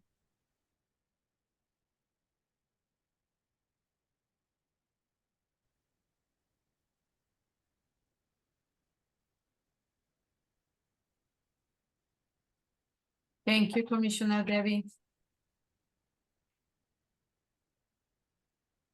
Okay. Think that's, if there's no other questions or comments or edits, I'm gonna ask the question for the whole section. Is there a strong opposition to changing from what it was to the proposed changes? Is there general agreement to changing from what it was to the proposed changes? Thank you.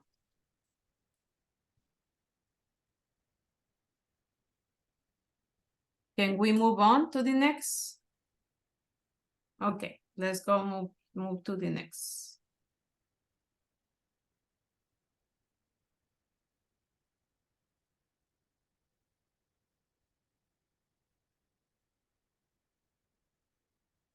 And we can start, staff?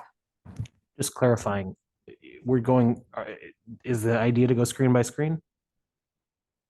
Yes, that's what the co-chairs agree. So yeah, I'll just to break up the paragraph, I'll just cut one line out. So what you see on the screen now is what would be the next chunk. Okay, and that way, every time you change the screen, each of the co-chairs will read into the record. Thank you. Go ahead, co-chair Charlie. Thank you. I was wondering, it was my turn. Okay, 2. The new board will make decisions about whether officers violated policy and corrective action / discipline, if appropriate. Charter section 2-1007, proposed code section already read this. 35B.180. Right. Oh, Chair Michelle, Did we already, yeah, we read all this Yeah, already. We're just that's asking whether 2, people right? we're just asking if people are ready to approve it. Yeah, we read all the way to the end of the whole introduction or the whole executive summary.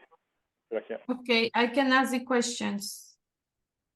Thank you. Yes, Commissioner Angie. Sorry that you have to look at my forehead every time I do that. The second paragraph right here, I thank you, Commissioner Charlie, for reading it, but it is very confusing. And I know that we're trying to, in this executive summary, we are trying to compare the 2 systems as coherently as possible.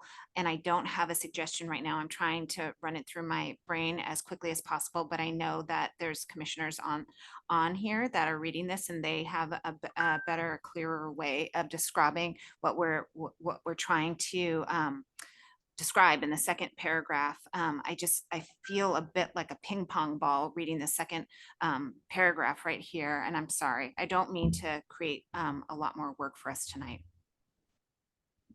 It's okay, Commissioner Angie. Thank you for bringing this up. Thank you. Commissioner Monica?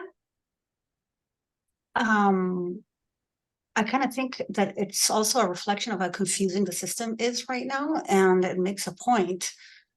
It makes that point, because it's like that is what we found, that the system is extremely convoluted and everybody that works within the system agrees as well. So I kind of like that about it.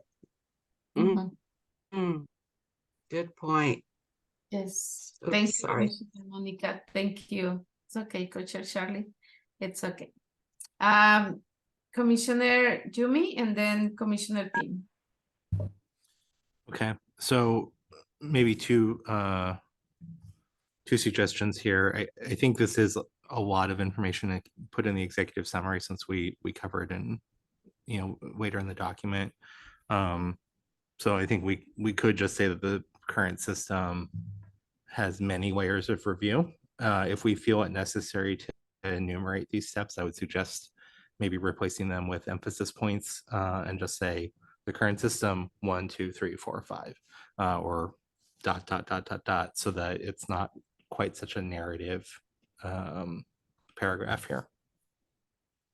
Thank you. And just to make it clear for staff, your suggestion, can you just give an example, please? The second suggestion, Mm-hmm. yeah, it would just be in the current system, colon, the initial decision is made, next point, challenge findings, next point, the mayor and police commissioner, next point, appealed cases, something along those lines. Thank you, Commissioner Jimmy. Commissioner Tim.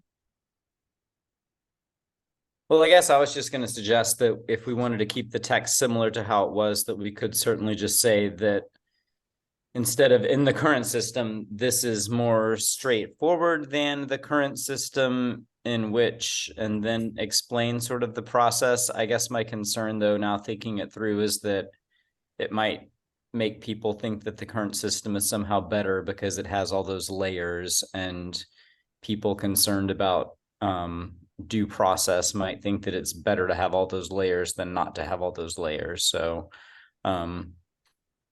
yeah, I also, Commissioner Yume's suggestion is great too, to bullet it out to make it a little bit easier to look through. I guess the point is just to say that it's a more streamlined process. So however we can achieve that. Thank you, Commissioner Tim. Co-Chair Dan. Oh, well, yeah, I think people already made the point I was going to make, which is this is supposed to show that we have the one-stop shopping now, and before it goes through all these different other people. And it may be too subtle for you to see on your screen, but we bolded certain words. So we put officer, supervisor, IPR director, assistant chief, IA, PRB, chief, mayor, police commissioner, and city council, all in bold, because those are all different aspects of the system that handle the cases, whereas in our system, it's the new board. So maybe we should have bold the new board also. Thank you.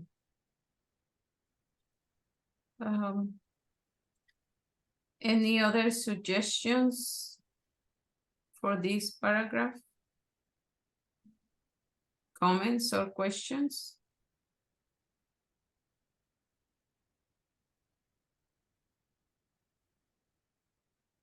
Commissioner Tim, are you okay with this, how it looks? Or do you have any specific suggestions to add based on your comment? No, I think that looks great. Thank you, Commissioner. Staff? Just to clarify, there are two different proposed changes, which would be one or the other. One is to remove all the details and replace with several layers of review. And the second is to break down the paragraph as noted, and this would be one or the other. And just also wanted to observe that in the, there is a section later in this document on research, which will also include lots of the sort of summarized versions of the 3 fact-finding phase documents. So it's definitely going to be broken down there, although not necessarily in the same way. Thank you. Commissioner Debbie. So I think in a lot of cases, people just read the executive summary. They don't read all the stuff in the back. So I do think that this is listing them out is a good way to emphasize the multiple aspects of the current system. Thank you, Commissioner Debbie. Okay, since there's 2 suggestions, either one is withdraw, or we can just leave it like it is.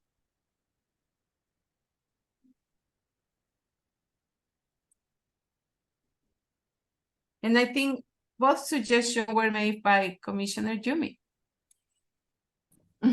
I guess I like the one that's on the screen here, whichever one that was. Is that option 2? Yes, option 2. Then I would like to, I guess we'll do option 2 and I'll withdraw option 1. Thanks. Thank you, Commissioner. Okay, I'm gonna ask the question. Is there a strong opposition to changing from what it was to the proposed change? Is there a general agreement to changing from what it was to the proposed change? Thank you. Can we move on to the next? Okay, let's go to the next. And now is the turn of either Co-Chair Dan or Co-Chair Sima to read. Well, for rotating, I guess it's my turn. Well, no, except we already read it, so we're not reading. Oh, No, you we already read read this. So, number 3 is about the deadly force cases, and number 4 is about complaint navigators.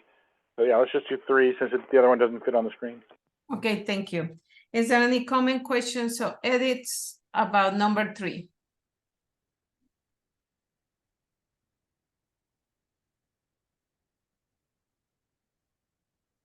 Okay, because should I ask the question or just can we move on? Okay. I'm gonna ask the questions. Is there a strong opposition to changing from what it was to the proposed change? This is a new to the addition. Is there a general agreement to changing or adding this new number 3? Thank you. Can we move on to number 4? Thank you. And because it was read, I'm gonna ask if is there any discussion, comments, or questions for number 4? I know Commissioner Catherine made a comment. Is there any additional edits?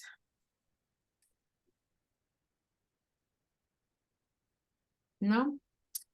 Okay. Is there a strong opposition to changing from what it was to the proposed change? Is there a general agreement to changing from what it was to the proposed change? Thank you. Can we move? Thank you, on? everybody. Thank you. Can we move on to the next? Okay. Yeah, let's well, I'm not sure exactly what we're going to, I mean, it's already 8:45.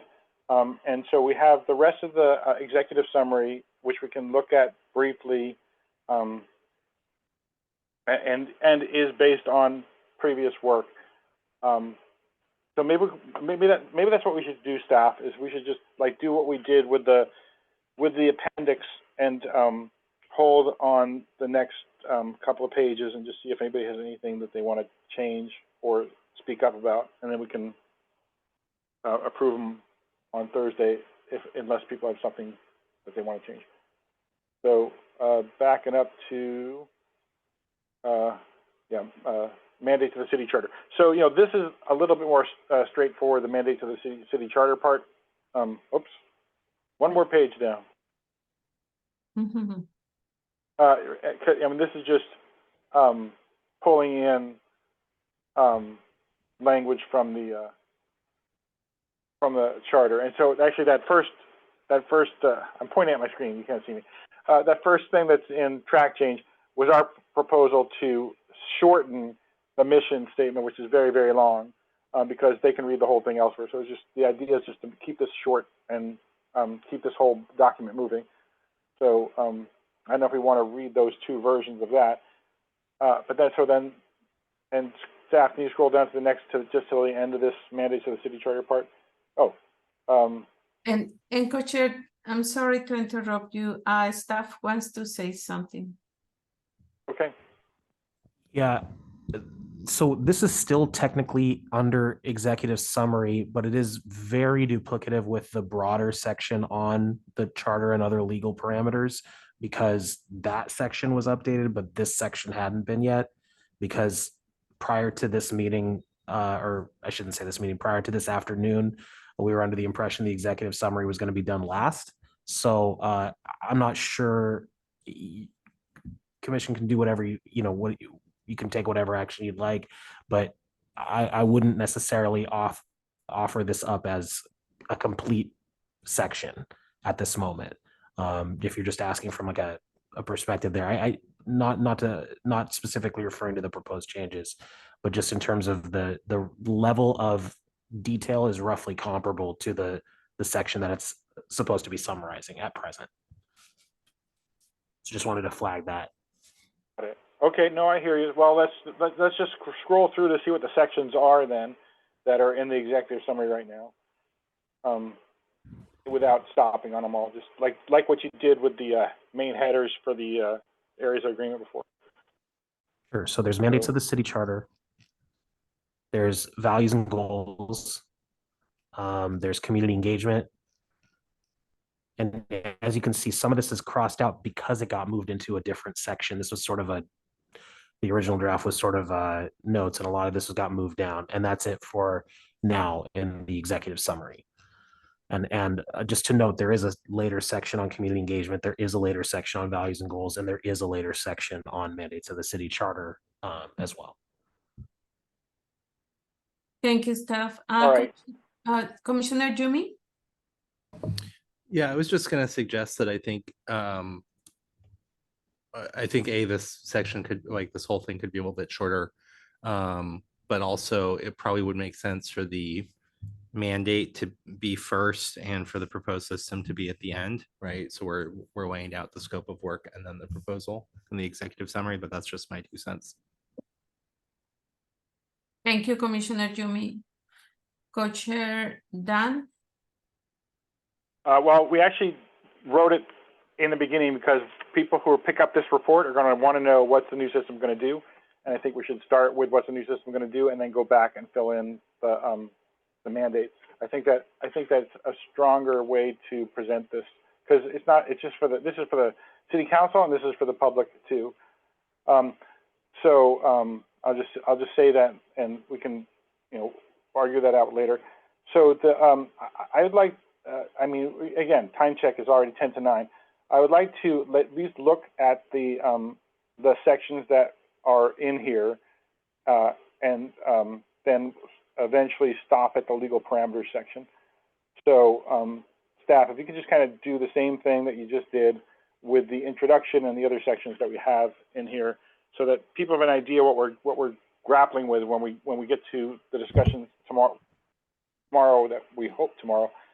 And then on Thursday. So the introduction has the background, and as you can see, there's some notes to move the 3 sections that are currently under executive summary down here.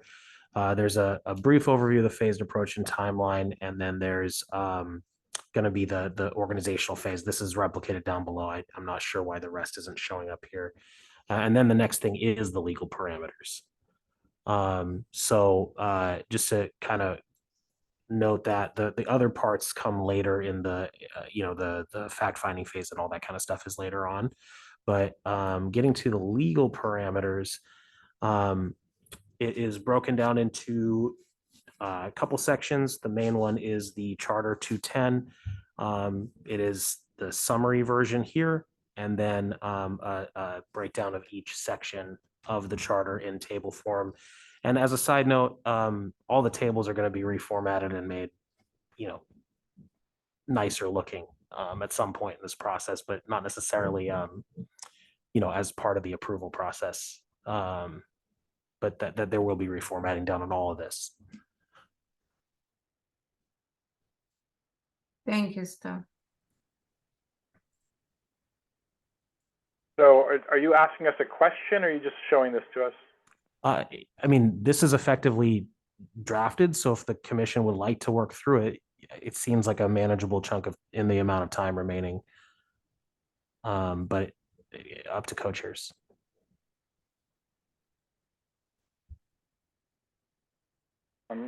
Sorry, can you scroll down below and I like the way this table looks with the alternating colors, by the way. But yeah, if you want to scroll down below the table and just see so we can see how much more there is after that, so we can decide whether we want to read it out loud. That's it for this subsection. Okay, well, why don't we just read the text in and get to see if we can get a consensus. Is this a small enough chunk for you, Co-Chair Michelle Wesley?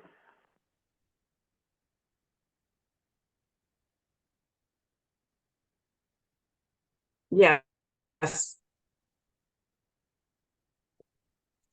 Okay, so all the way through all the section summary as well, right? No, we're not. The table is just repeating what's in the charter, so we don't need to review that. Just the Okay. paragraphs. Yeah. All right, here goes. Portland City Charter 2-10. Do we want to put article? Anyway, the city charter text was approved by voters in November 2020. It creates the broad parameters of a community-led oversight system, including an oversight board that would include members appointed by city council, but with independent judgment. This board will have a staff and working directly and with staff. Will investigate situations of possible officer misconduct, apply findings, and impose discipline. Should we put corrective action there too? Anyway, types of possible misconduct include all deaths in custody and uses of deadly force, all complaints of force resulting in injury, discrimination, violation of rights, and more. The Oversight Board also may make recommendations about police or practices, policies, and directives, which would go first to the Portland Police Bureau, and then, if rejected by the Portland Bureau, would go to City Council, who would decide whether to implement the recommendations. Finally, the board has several protected methods to obtain information necessary to conduct the duties above, including the ability to compel testimony and issue subpoenas. The charter requires the name, size, and terms of the board to be defined in city code, as well as other types of complaints or incidents of misconduct. Okay.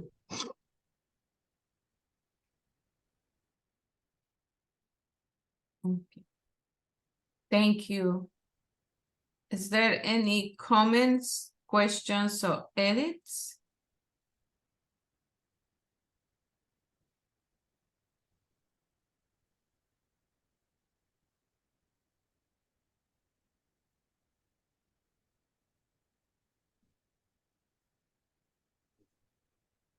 Well, I guess I have to say that the staff added within the board's jurisdiction to the end of the last sentence there. So just for the record. And also in corrective action on the second sentence. Is there any additional discussion, questions, or edits?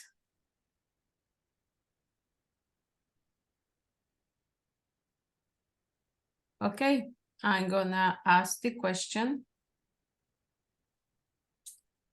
Is there a strong opposition to changing from what it was to the proposed changes? Is there a general agreement to changing from what it was to the proposed changes? Thank you. Then we move on to the next one. Okay. So this is a similar section to the above. It's just describing the parameters from the settlement agreement. So this is this text is from the settlement agreement itself. It's self-description. So it is a quote. We just need to make it visually show as a quote. And then the remaining parts are text that would be, if approved, from the PAC, excerpted like this. So sorry, this is an excerpt. These two are also excerpts. They just don't look like that yet, just to clarify. And then the remaining text that is not italicized is what the PAC would say, which is effectively just this descriptive text.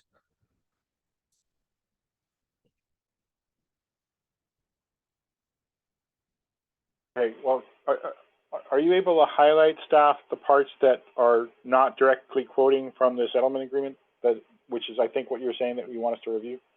Just that right there? This, and then this. Are the only parts. And I should note that there was some notes here. I can't recall where they came from exactly on potentially rewording this part. If you wanted to build that out a little bit more, and I can show this comment in a section. I just can't show it while highlighting at the same time.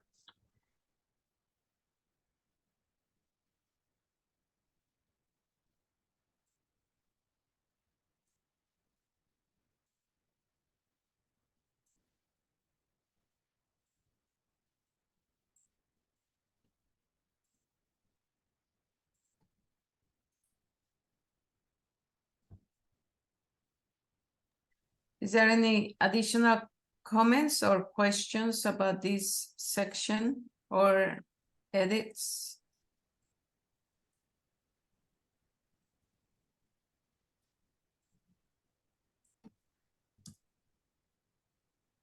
So this is the other text, just moved it out from the comment.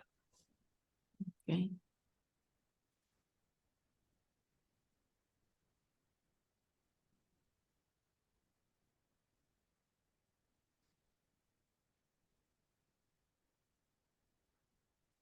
Yes, Commissioner Debbie. Just have a little thing. Can we change passing to passage on that first line?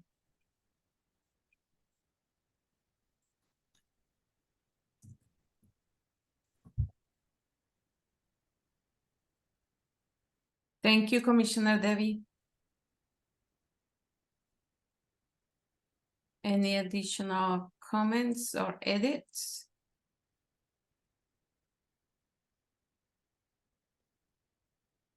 Yes, Commissioner Jumi. Yeah, I'm just making sure I understand this. So in that first paragraph, it says the settlement agreement was amended, which is our text, if I understand that correctly. Paragraph 195 of the amended settlement agreement states colon, which is also our text. This section that's highlighted after the voters approve the ballot measure, is that from the settlement agreement or is that also our gloss? The text in tan, for lack of a better. The highlighted part. This is a potential second way of wording this. It would both either one or the other of them or some combination thereof would be PAC text. So we should choose and or combine in some way. Yeah.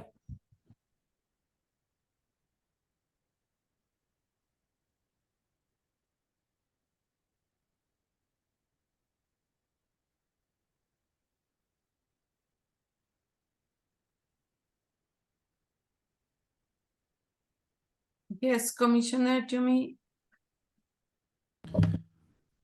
Oh, sorry, I guess my hand is still up. I guess I like the first version if we have to make a suggestion. Okay.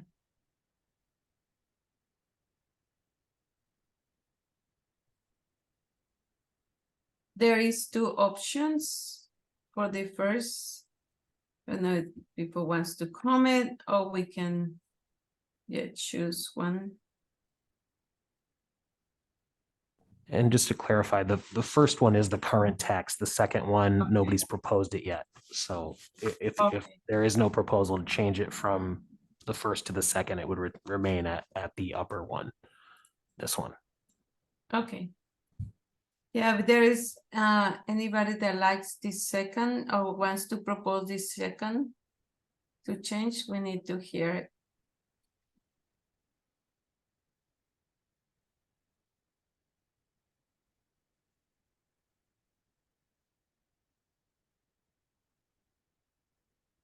Okay, there is now no one that proposed to use the second one. I hear.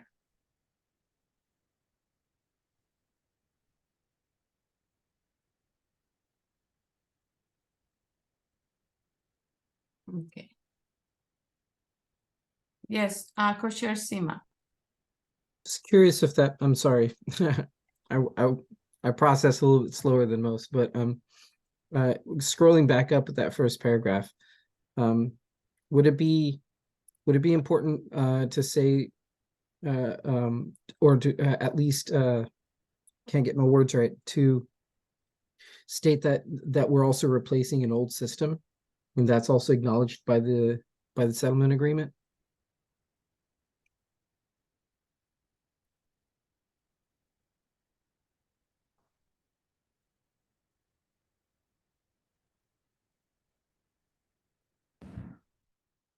That is already in the lower portion in the excerpt of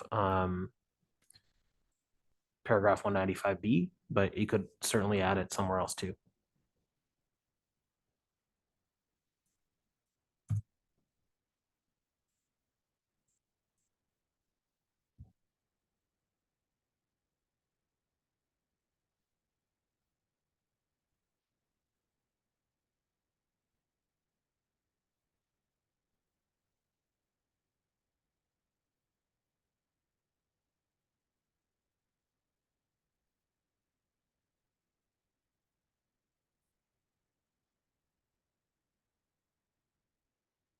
Hello? Okay if I speak? Oh, you're muted. Oh, sorry, I was muted. Go ahead, Coach Dan.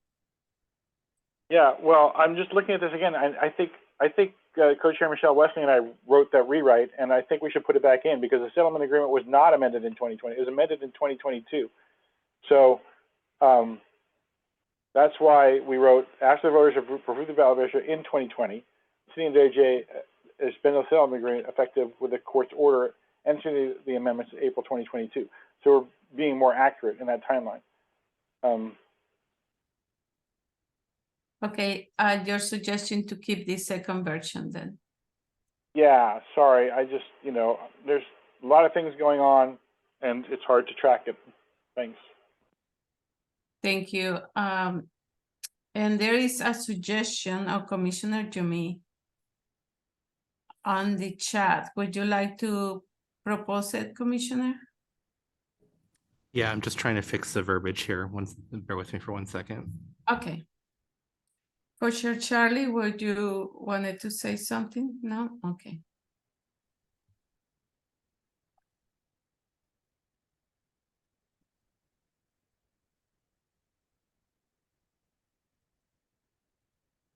Yes, Commissioner Jumi? Okay. I think I have a version that maybe melds these two. I like the conciseness of the first paragraph, but I understand Co-Chair Dan's suggestion that we should, make the timeline more explicit. So here's my suggestion, which I've pasted into the chat. After the voters approved the ballot measure to create the Community Police Oversight Board with the passage of ballot measure 26217 in November of 2020, the settlement agreement was amended by the city and the Department of Justice in April of that's supposed to be 2022. Paragraph 195 of the amended settlement agreement states, and then we can go into that. So that's my suggestion. Thank you, Commissioner. Then is this both together or we have two options? Or we can erase the first one. Okay, thank you. Now I understand. Okay, I'm gonna ask the question. Is there a strong opposition to changing from what it was to the proposed change? Is there a general agreement to changing from what it was to the proposed change? Thank you. Can we move on to the next one? Thank you. So the only thing is this last bit right here, which I'm not sure it wasn't shown on screen when the commission voted earlier, or gave consensus earlier.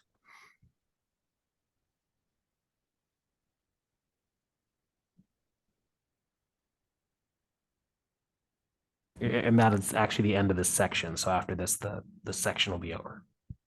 Okay, thank you, staff. Is there any questions, comments, or edits?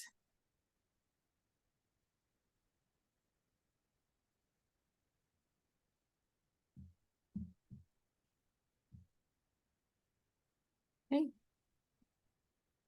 I don't know. Yes. Okay. Is there, I don't know if I need to ask if there is a strong position, but is there a strong opposition to changing from what it was to the proposed change? Is there a general agreement to adding this to the proposed change? Thank you. Okay. Let's go. So this is the last item in here. So if the commission's okay with moving on, it's not the last item for the document, but I know that it's the last item in this section related to in this section of the document. I know there was something else co-chairs wanted to move to, so wanted to give them the opportunity to do that. Okay, let me ask, can we move on? Thank you. Co-chairs? Well, we're gonna have to be a little more explicit this hour. Sorry, can you, the proposed text for the minority report. Oh, I see. I thought you were talking about something we want to move into the full report. All right. Yes, well, if you'll indulge us, I have no idea how much longer this is going to take, and I don't know how much detail we should get into tonight.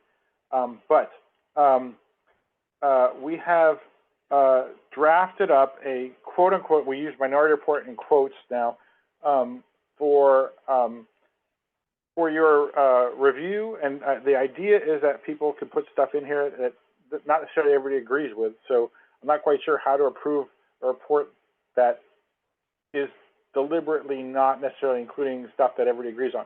But there is a lot of stuff in here that we think maybe everybody does agree on. I guess what I'll do is just walk you through it, and then if we want to stop and read through it. It's only 3.5 pages only. I'm going to read the introduction, and then I'm going to ask staff to scroll through the 4 sections. So this is what it says. This minority report, quote unquote, from the Police Accountability Commission is not like an ordinary minority report. Rather than dissenting views from the full report, this document contains clarifications, concerns, and items for which the full commission was either not able to come to consensus or which had to be changed for other reasons. Some of the views represent more than one commissioner's perspective. In some cases, commissioners have attached their names to comments. The 4 sections are items that were put to a vote, observations on working within the city system, quorum, you can probably guess who wrote that one, and other observations and suggestions. So if you scroll down and just show us the items put to a vote section, stuff. So this is just one example of an item that went to a vote. This is the one about whether or not former police, current or former officers could be hired on staff, where there was a proposed amendment about having whistleblowers with a long history of working on police accountability that did not make it through this process. It's kind of just to show an example to the city council of our deliberations on something that was pondered and didn't make it all the way through. I understand there are 3 or 4 other substantive examples, but I don't know if we need to include them all. I just wanted to give an example. The next is observations on working within the city system, and these are kind of direct quotes from different members that contributed. Sometimes I put them in quotes, and sometimes I didn't. I don't know why. So it's a lot of them are expressing frustration working within the system. I guess I want to roll back to Commissioner Michelle Wesley's quote at the top after we scroll through it. But there's several quotes here about the frustrations with the system, and if you scroll down the second half of this, there's some specific examples, and these things in track changes or things that just got added after the draft went out to you earlier today. The 2 new sections have to do with not necessarily having meetings that are always hearings that are going to be open to the public, and that we weren't able to publish that spreadsheet that we created to show what the money was going to get spent on. Section, if you would. Next section is about quorum, and this is kind of laying out the decision that we made in our areas of agreement about quorum, and where we got the information from, which is 2 boards in San Diego, and talking about state public meetings law and the policies that we've discussed in various forums. Scroll down. Oh, and notably, right here, stop. An example I forgot about, and I may have brought it up in our earlier discussions, where Multnomah County last year had a 16-member charter review commission, lost one of their members, and then continued with a quorum of 8 instead of 9. in other words, doing exactly what we're talking about. And that happened right here in Montgomery County. All right, number 4, and again, this is a minority report. I'm not asking you to approve it for the full report or trying to revisit the thing. I'm just putting this in here as something that didn't get included. And number 4 is other observations and suggestions, which, if you would scroll down.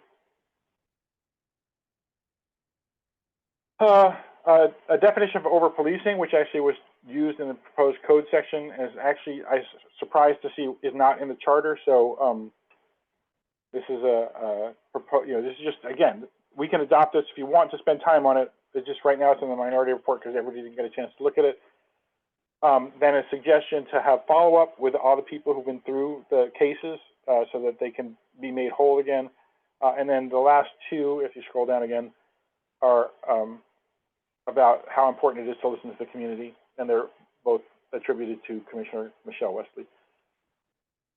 And so before I entertain discussion, or we entertain discussion, or the facilitator entertains discussion on this document, I'd like to scroll back up to that first comment by Commissioner Michelle Wesley or co-chair in number 2. And would you like to read this into the record just so to give a flavor of kind of what's in here?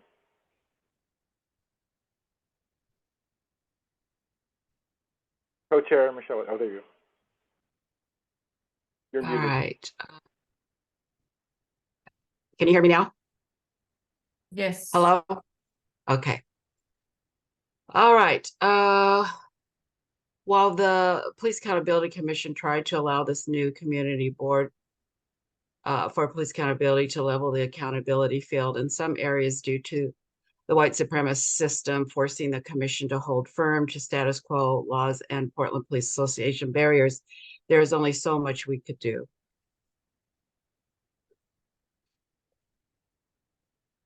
Thank you, Co-Chair Charlie. Now, I want to also notice that Commissioner Jumi made a question, edit to the intro of this document. And I don't know if he wants to comment or read it into to clarify this section. Sure, I just suggest some clarification of the introductory language. But I unfortunately did not have a chance to read this document before coming tonight because I went straight from work here. So I think the rest of the document I would need some time to review and digest the language on. Okay.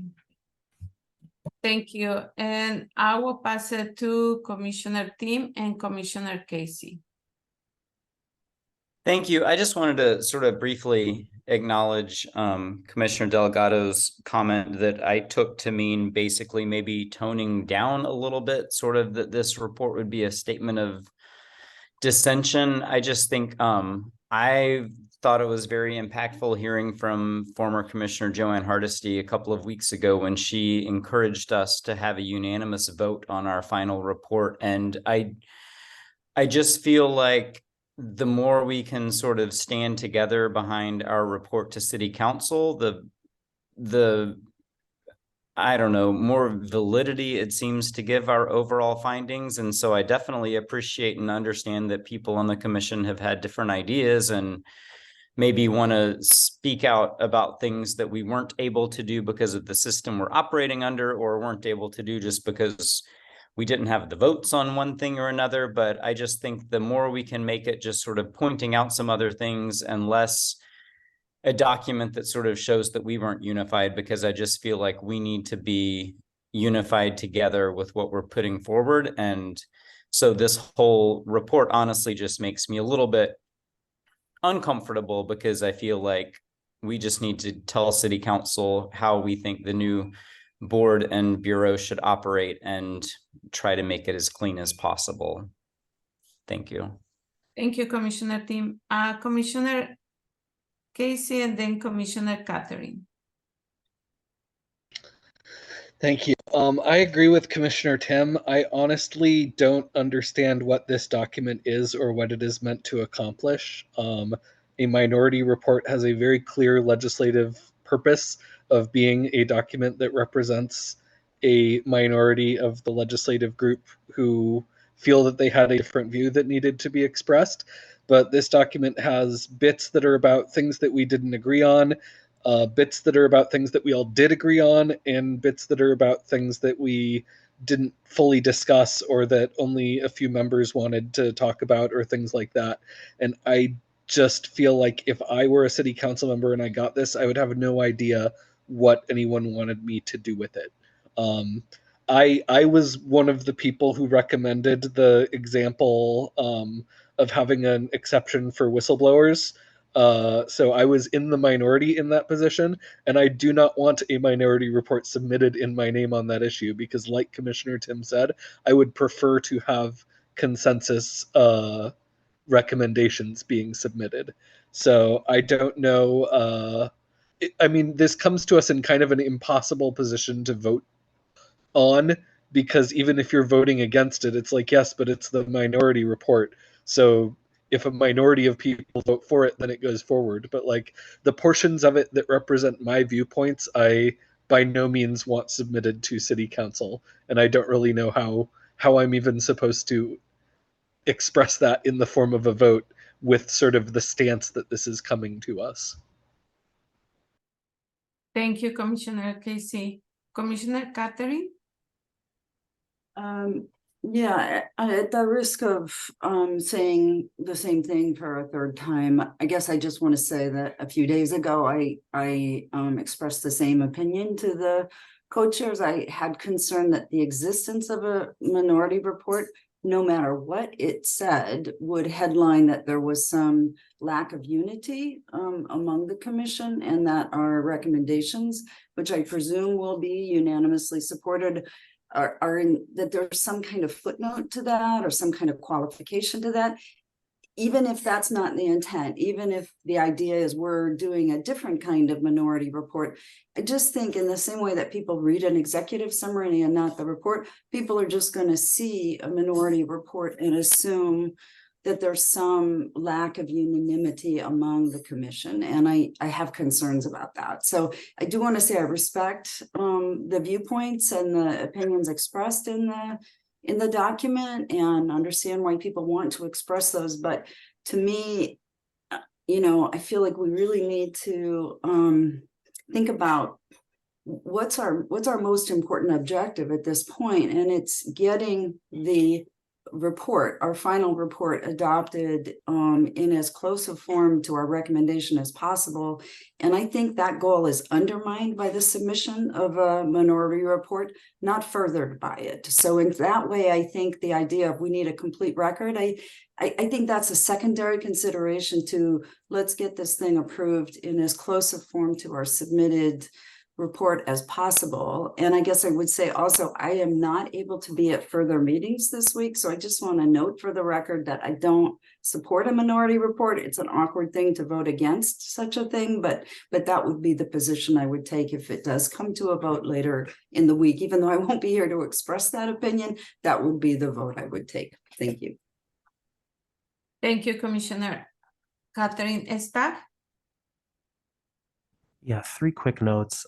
First, and I think, so Commissioner Co-Chair Dan put this in the chat. So that the technical parameter for this is from the council, and it refers to this item 2 here.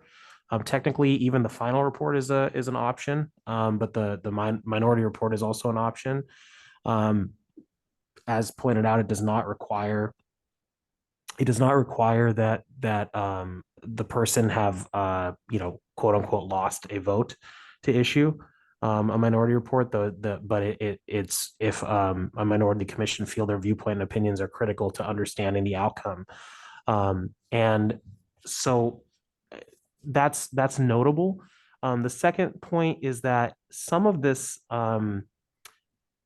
Some of the content here is something that may not actually be a minority position. I imagine that there are portions of this document that you just looked at that I wouldn't speculate as to which, but I imagine it is possible that there are portions of this document which are actually consensus views, especially as it relates to the parameters within which the PAC has operated.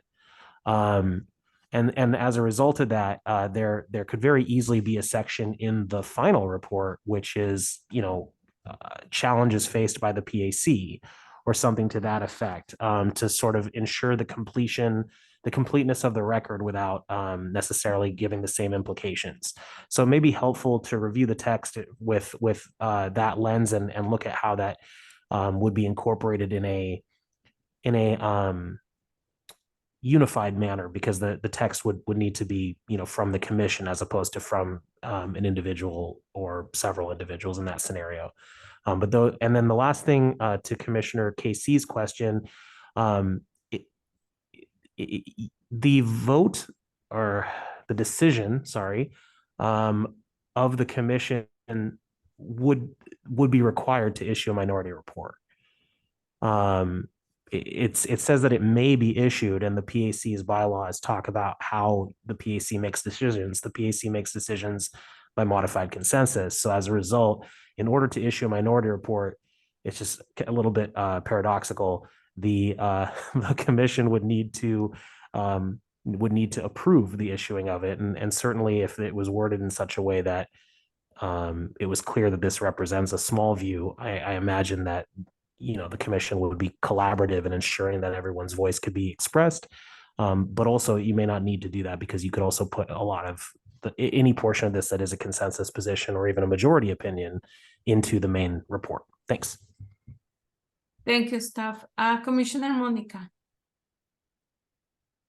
I'm kind of being reminded when I listened to the presentation of our last stages in City Council, that we were encouraged to present a minority report almost in a way, possibly as a way to weaken the proposals, which makes me concerned that we provide a minority report. I think those are good points. And also I like putting in a section that points out challenges that we all agree we've had to face as a unified group, because I mean, these are views and these are things that we've all been very frustrated with.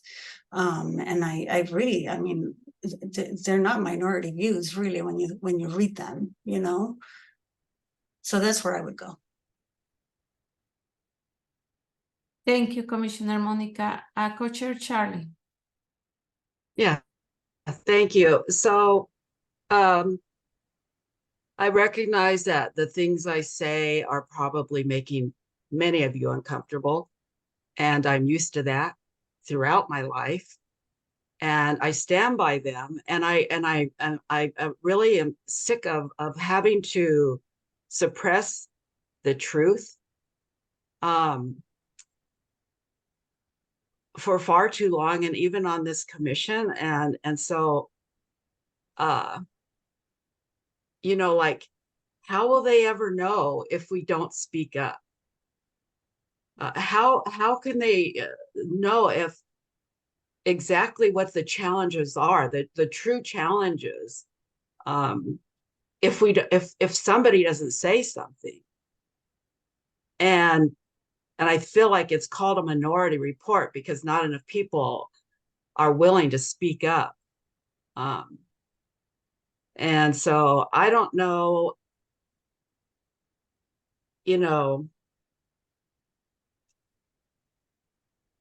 one way or another, they're going to know how I feel.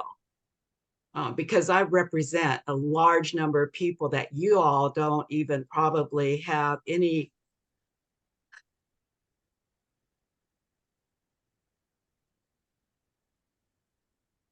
idea that those quotes I've said, I'm sure a lot of the community members I know would want them to hear. But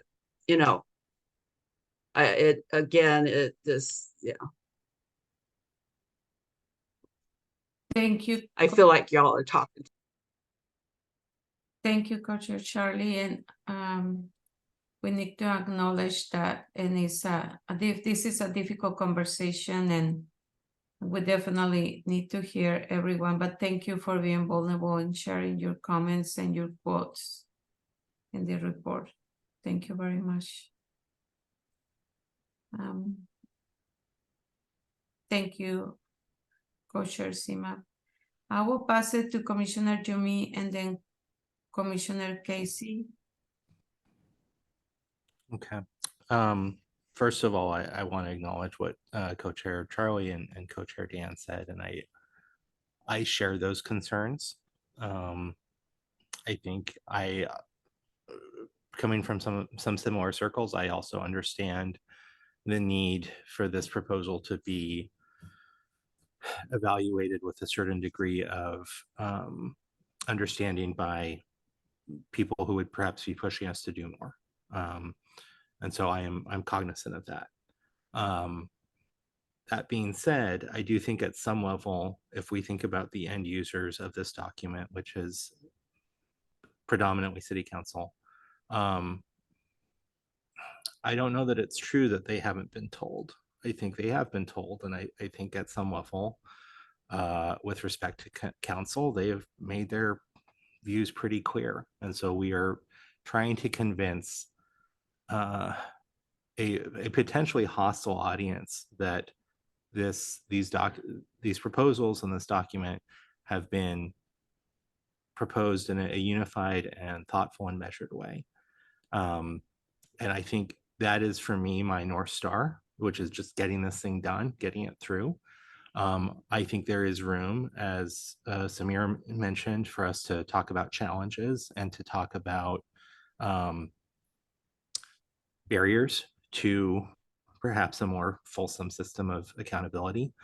But I think at some level, I really do share Commissioner Casey and Commissioner Tim and Commissioner Catherine's viewpoint that we cannot give them, and Commissioner Monica's viewpoint that we cannot give council a reason to spike this proposal.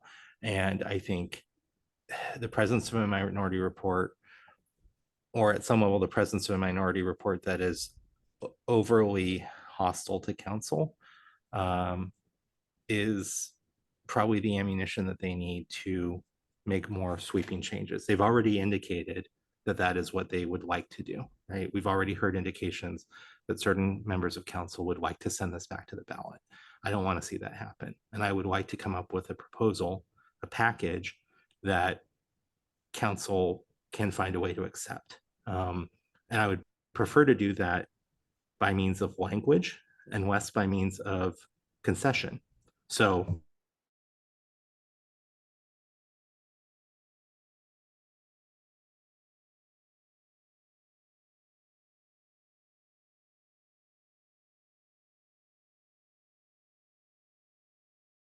controversial measure, and it will require a unified front and I think a certain degree of grace from council for them to accept it. And I think we want to leave space for them to do that. Thank you. Thank you, Commissioner Jumi. Commissioner Casey.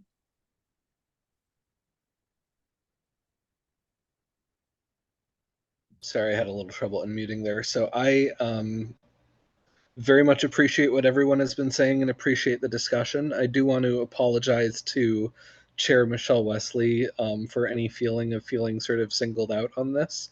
The things that you said in this report are things that I think that we should all be saying as a commission. I think it should be part of our main report, and I think we should be saying it with one voice and saying this is not an opinion of some of us, this is an opinion of all of us.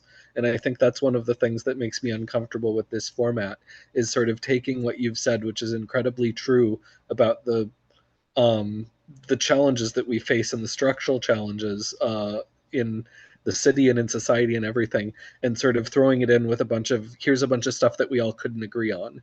Because I think this is something that we do agree on. I don't want to speak for everybody, but it's certainly something that I agree on. So my preference would be to actually take what you have said and make it part of our consensus and go to city council with one voice saying, we also believe that these are sort of, that of all the good work that we did, here are the things that still sort of stood in our way and that we still need to continue fighting against. So that is my feeling. Thank you, Commissioner Casey. And before I pass it to Co-Chair Dan, I just wanna, I know staff already did a time check, but I just wanna remind everybody, I'm not gonna take a consensus in any of these parts. We're just having an open discussion. I'm not gonna ask the questions or anything. We're just having a discussion. And before I pass it to Co-Chair Dan, I will pass it to Commissioner Sophia.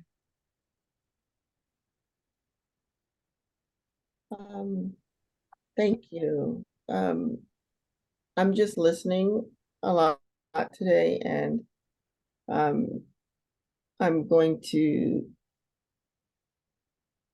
share some of my agreements with you all about the minority report that I found it confusing, and I didn't know what to do with it either. I just looked at it and I was going to wait to see what happens because I wasn't sure. I just glanced over it pretty quickly and didn't have a whole lot of time, but listening to everyone's comments, I do think that we have got to find a better way to express those views. And I agree that we should say these are some of the challenges that we have found, and do that more of a not necessarily that everyone agreed with them or didn't agree with it, but that these are some of the things that came up in our discussions.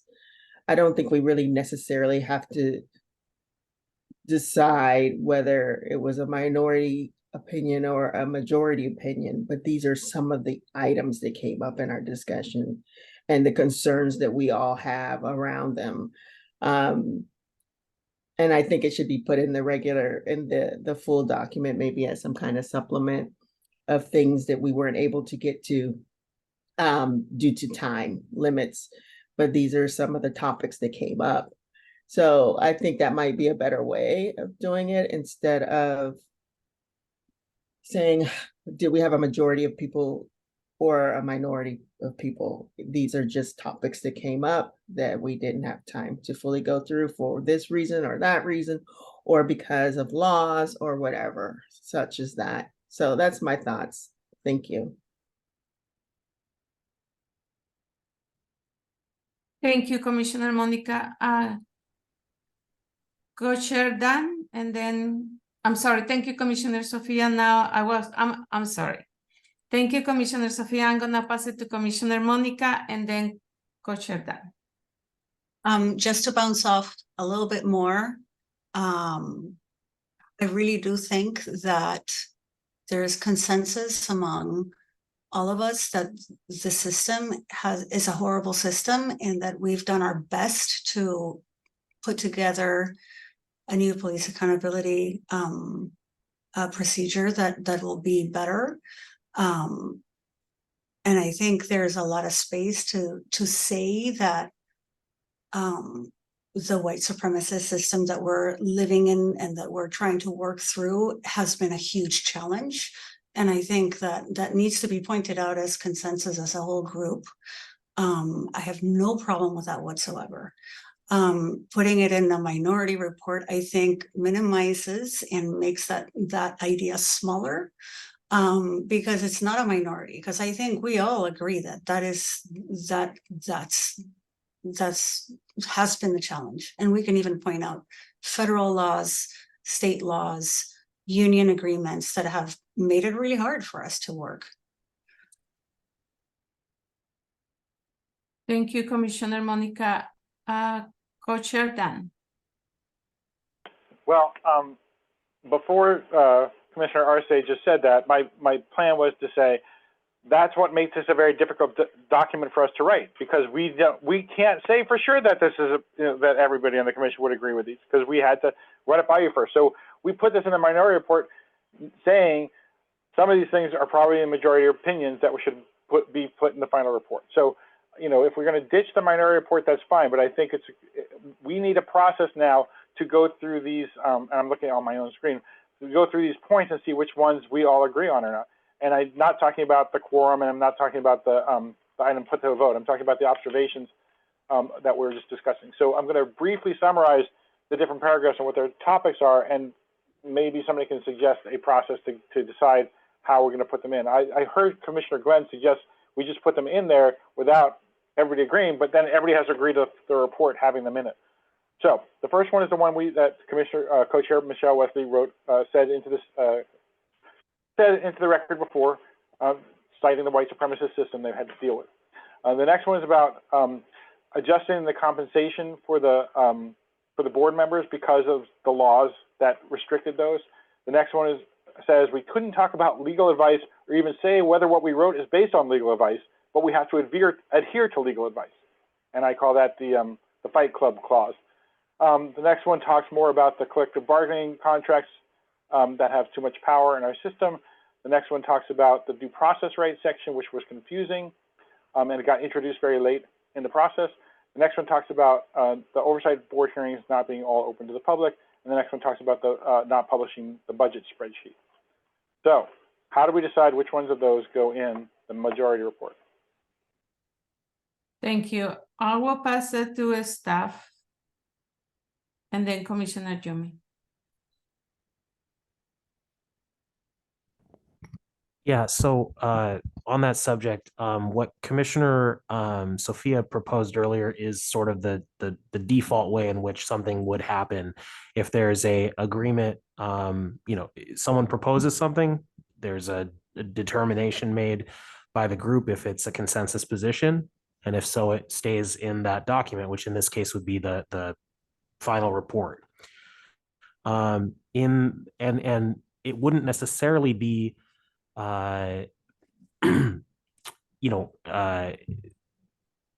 diminishing it to put it in there, because you could connect it to a recommendation that way too. For example, there's one towards the bottom about oversight board hearings being open to the public. And if that ends up being in the challenges faced section of the main report, then it could be connected through a citation to a recommendation for state law change around that, because it appears that seems to be a policy goal of the PAC at the state level. So that connection would happen. And then in the event, the one caveat or addition would be that in the event that it is not a consensus position, then the members could revisit all the things that maybe aren't consensus positions aren't majority of positions at that point, and determine if it makes sense to issue something, to copy paste it over into a new file instead of just deleting it and issue that separate document. And staff's happy to incorporate this into the next draft. Thanks. Thank you, staff. Commissioner Jumi. Yeah, I just was gonna say, looking at the time and, mindful of the fact that we only have 2 more meetings left, I don't feel like this is something that I would be able to come to a consensus position on this evening. I'm happy to continue to review this document and think about ways that we can incorporate those decisions, but I am not prepared to vote on this or reach a consensus tonight. Thank you. Thank you, Commissioner Jumi. I'm gonna pass it to Commissioner Tim, and then we're gonna move on public comment. And Commissioner Faith, and then that's all. Okay. Yeah, thank you. Just super briefly. Yeah, I just agree. I mean, Co-Chair Dan, the utmost respect for all your work and everything, and then rattling off all those different issues right now. Like, I definitely appreciate and I hear you and I agree with everything you just said. And then I also think that it just feels a little bit like, to me, like complaining about the system that we're stuck in, and I just hate for that to be the taste that anybody gets in their mouth from looking at our report. And so I just really feel like the best thing would be to prioritize our time on our final report and making it as strong as possible, and trying to stay away from having a separate report with complaints. And I really appreciate Commissioner Lewis's suggestion of incorporating Co-Chair Wesley's comments about the system that we're working within, and having that included in the draft final report, and then really trying to somehow prioritize the final report and this minority report being maybe a little bit on the back burner, because the clock's a ticking, and I'm afraid it's going to be 11:55 on Thursday, and we're still trying to get through that. So thank you. And I'll let Commissioner Faith talk. Thank you, Commissioner Tim. Commissioner Faith. Well, I would like to volunteer. I think that a challenges section to our work in the final report makes sense. I think most people, I can't speak for everyone, has some sense of agreement, and taking the language of the minority report and emulating what we're writing in our final report to cover those topics that Co-Chair Dan outlined, I would be happy to take a crack at a draft so that staff can continue with the final report. And we could review on Thursday all together. I would be happy to volunteer to do that. Thank you, Commissioner Faith. Okay, we're gonna pass to public comment. I'm gonna say thank you to everyone for speaking your own truth and for being vulnerable and for sharing what you care about. We will now take open public comment on the issues the PAC is discussing. Our community members can also tell their story about policing and police accountability. We ask members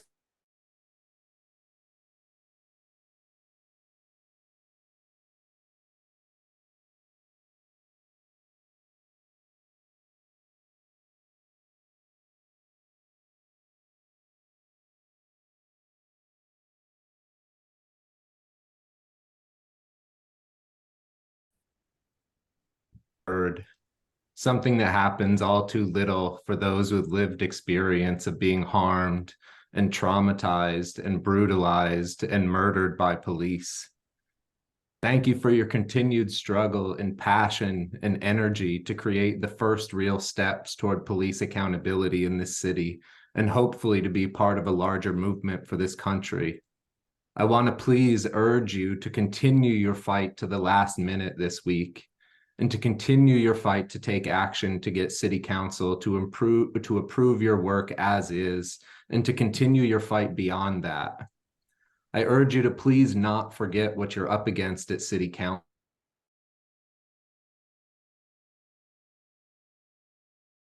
That they do not have interest in representing or serving those from BIPOC communities, those with mental health issues, those with addiction issues, those that are houseless. You must fight them and make them remember and recognize that our lives matter too.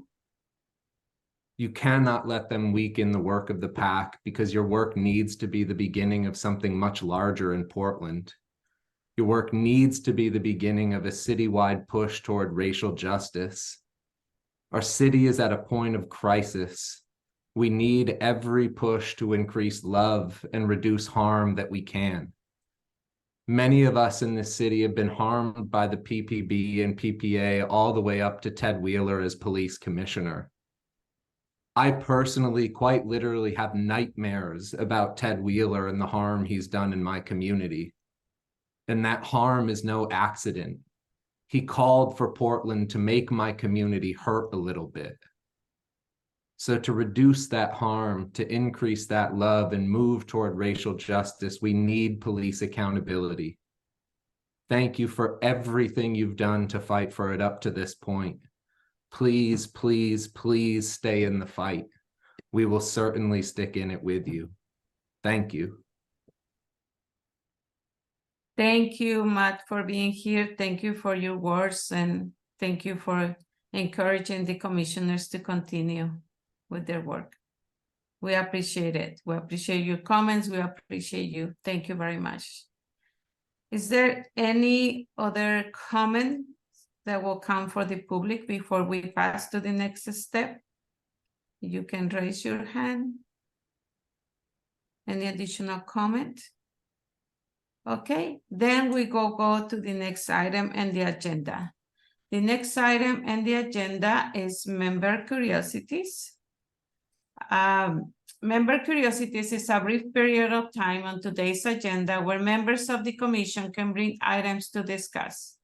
This may be questions or follow-ups or an article that you have read that you like to share. We're not going to vote on anything during this time. We want to give a space to multiple members to share.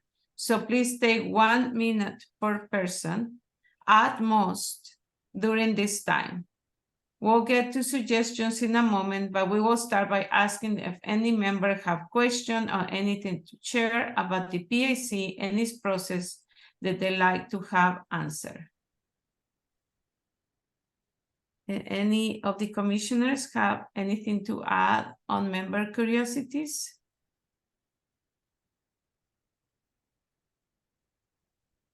I don't see any. Okay. I will pass it to staff.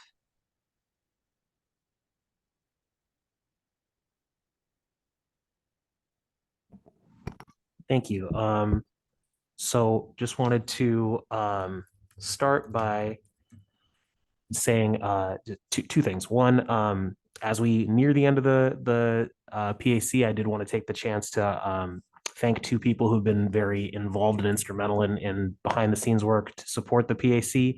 And one of them is not here with us, but Ike Spears, who did a lot behind the scenes with the discussion groups and with helping facilitate the community engagement events as well. And then here with us in the room, Corinne Villavaso, who has been a facilitator for us at several of the different types of events, community engagement events, as well as public meetings.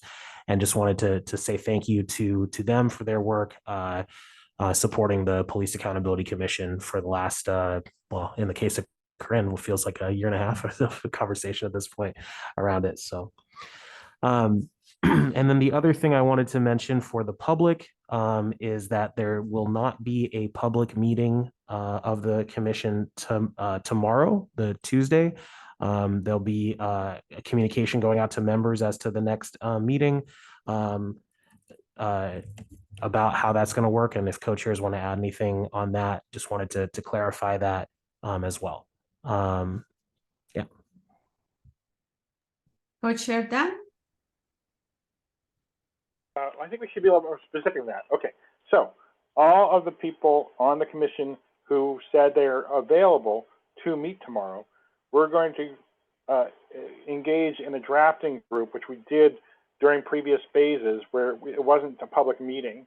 So we can draft up and look through these sections and, mark them up and then, get them ready for Friday when the commission will actually vote on or consent on something.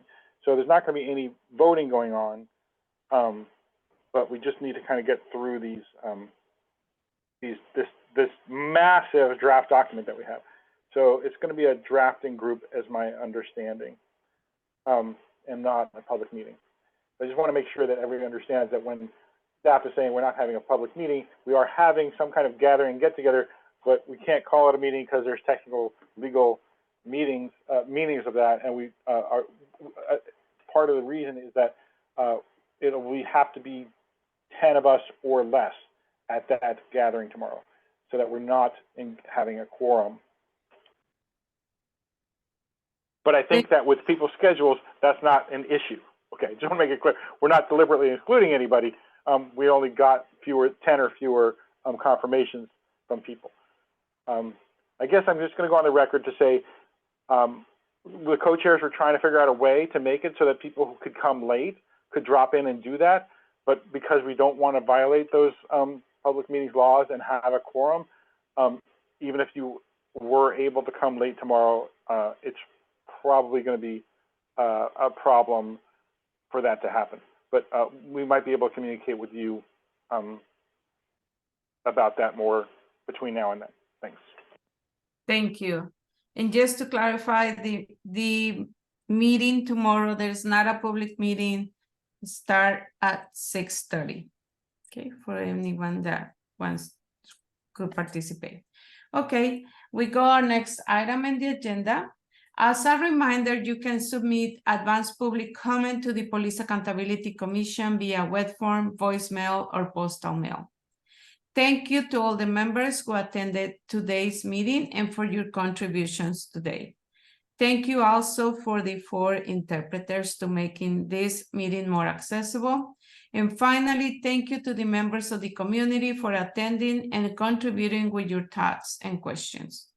If you are not already signed for email updates, please also sign up to receive updates from the PAC.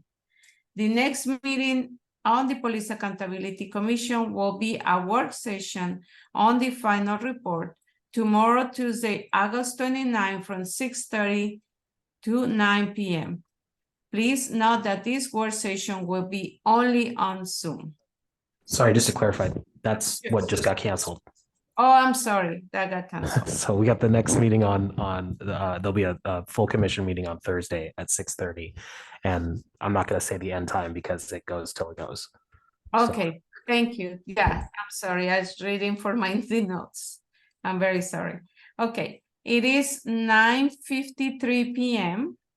and this public meeting is adjourned. Thank you very much.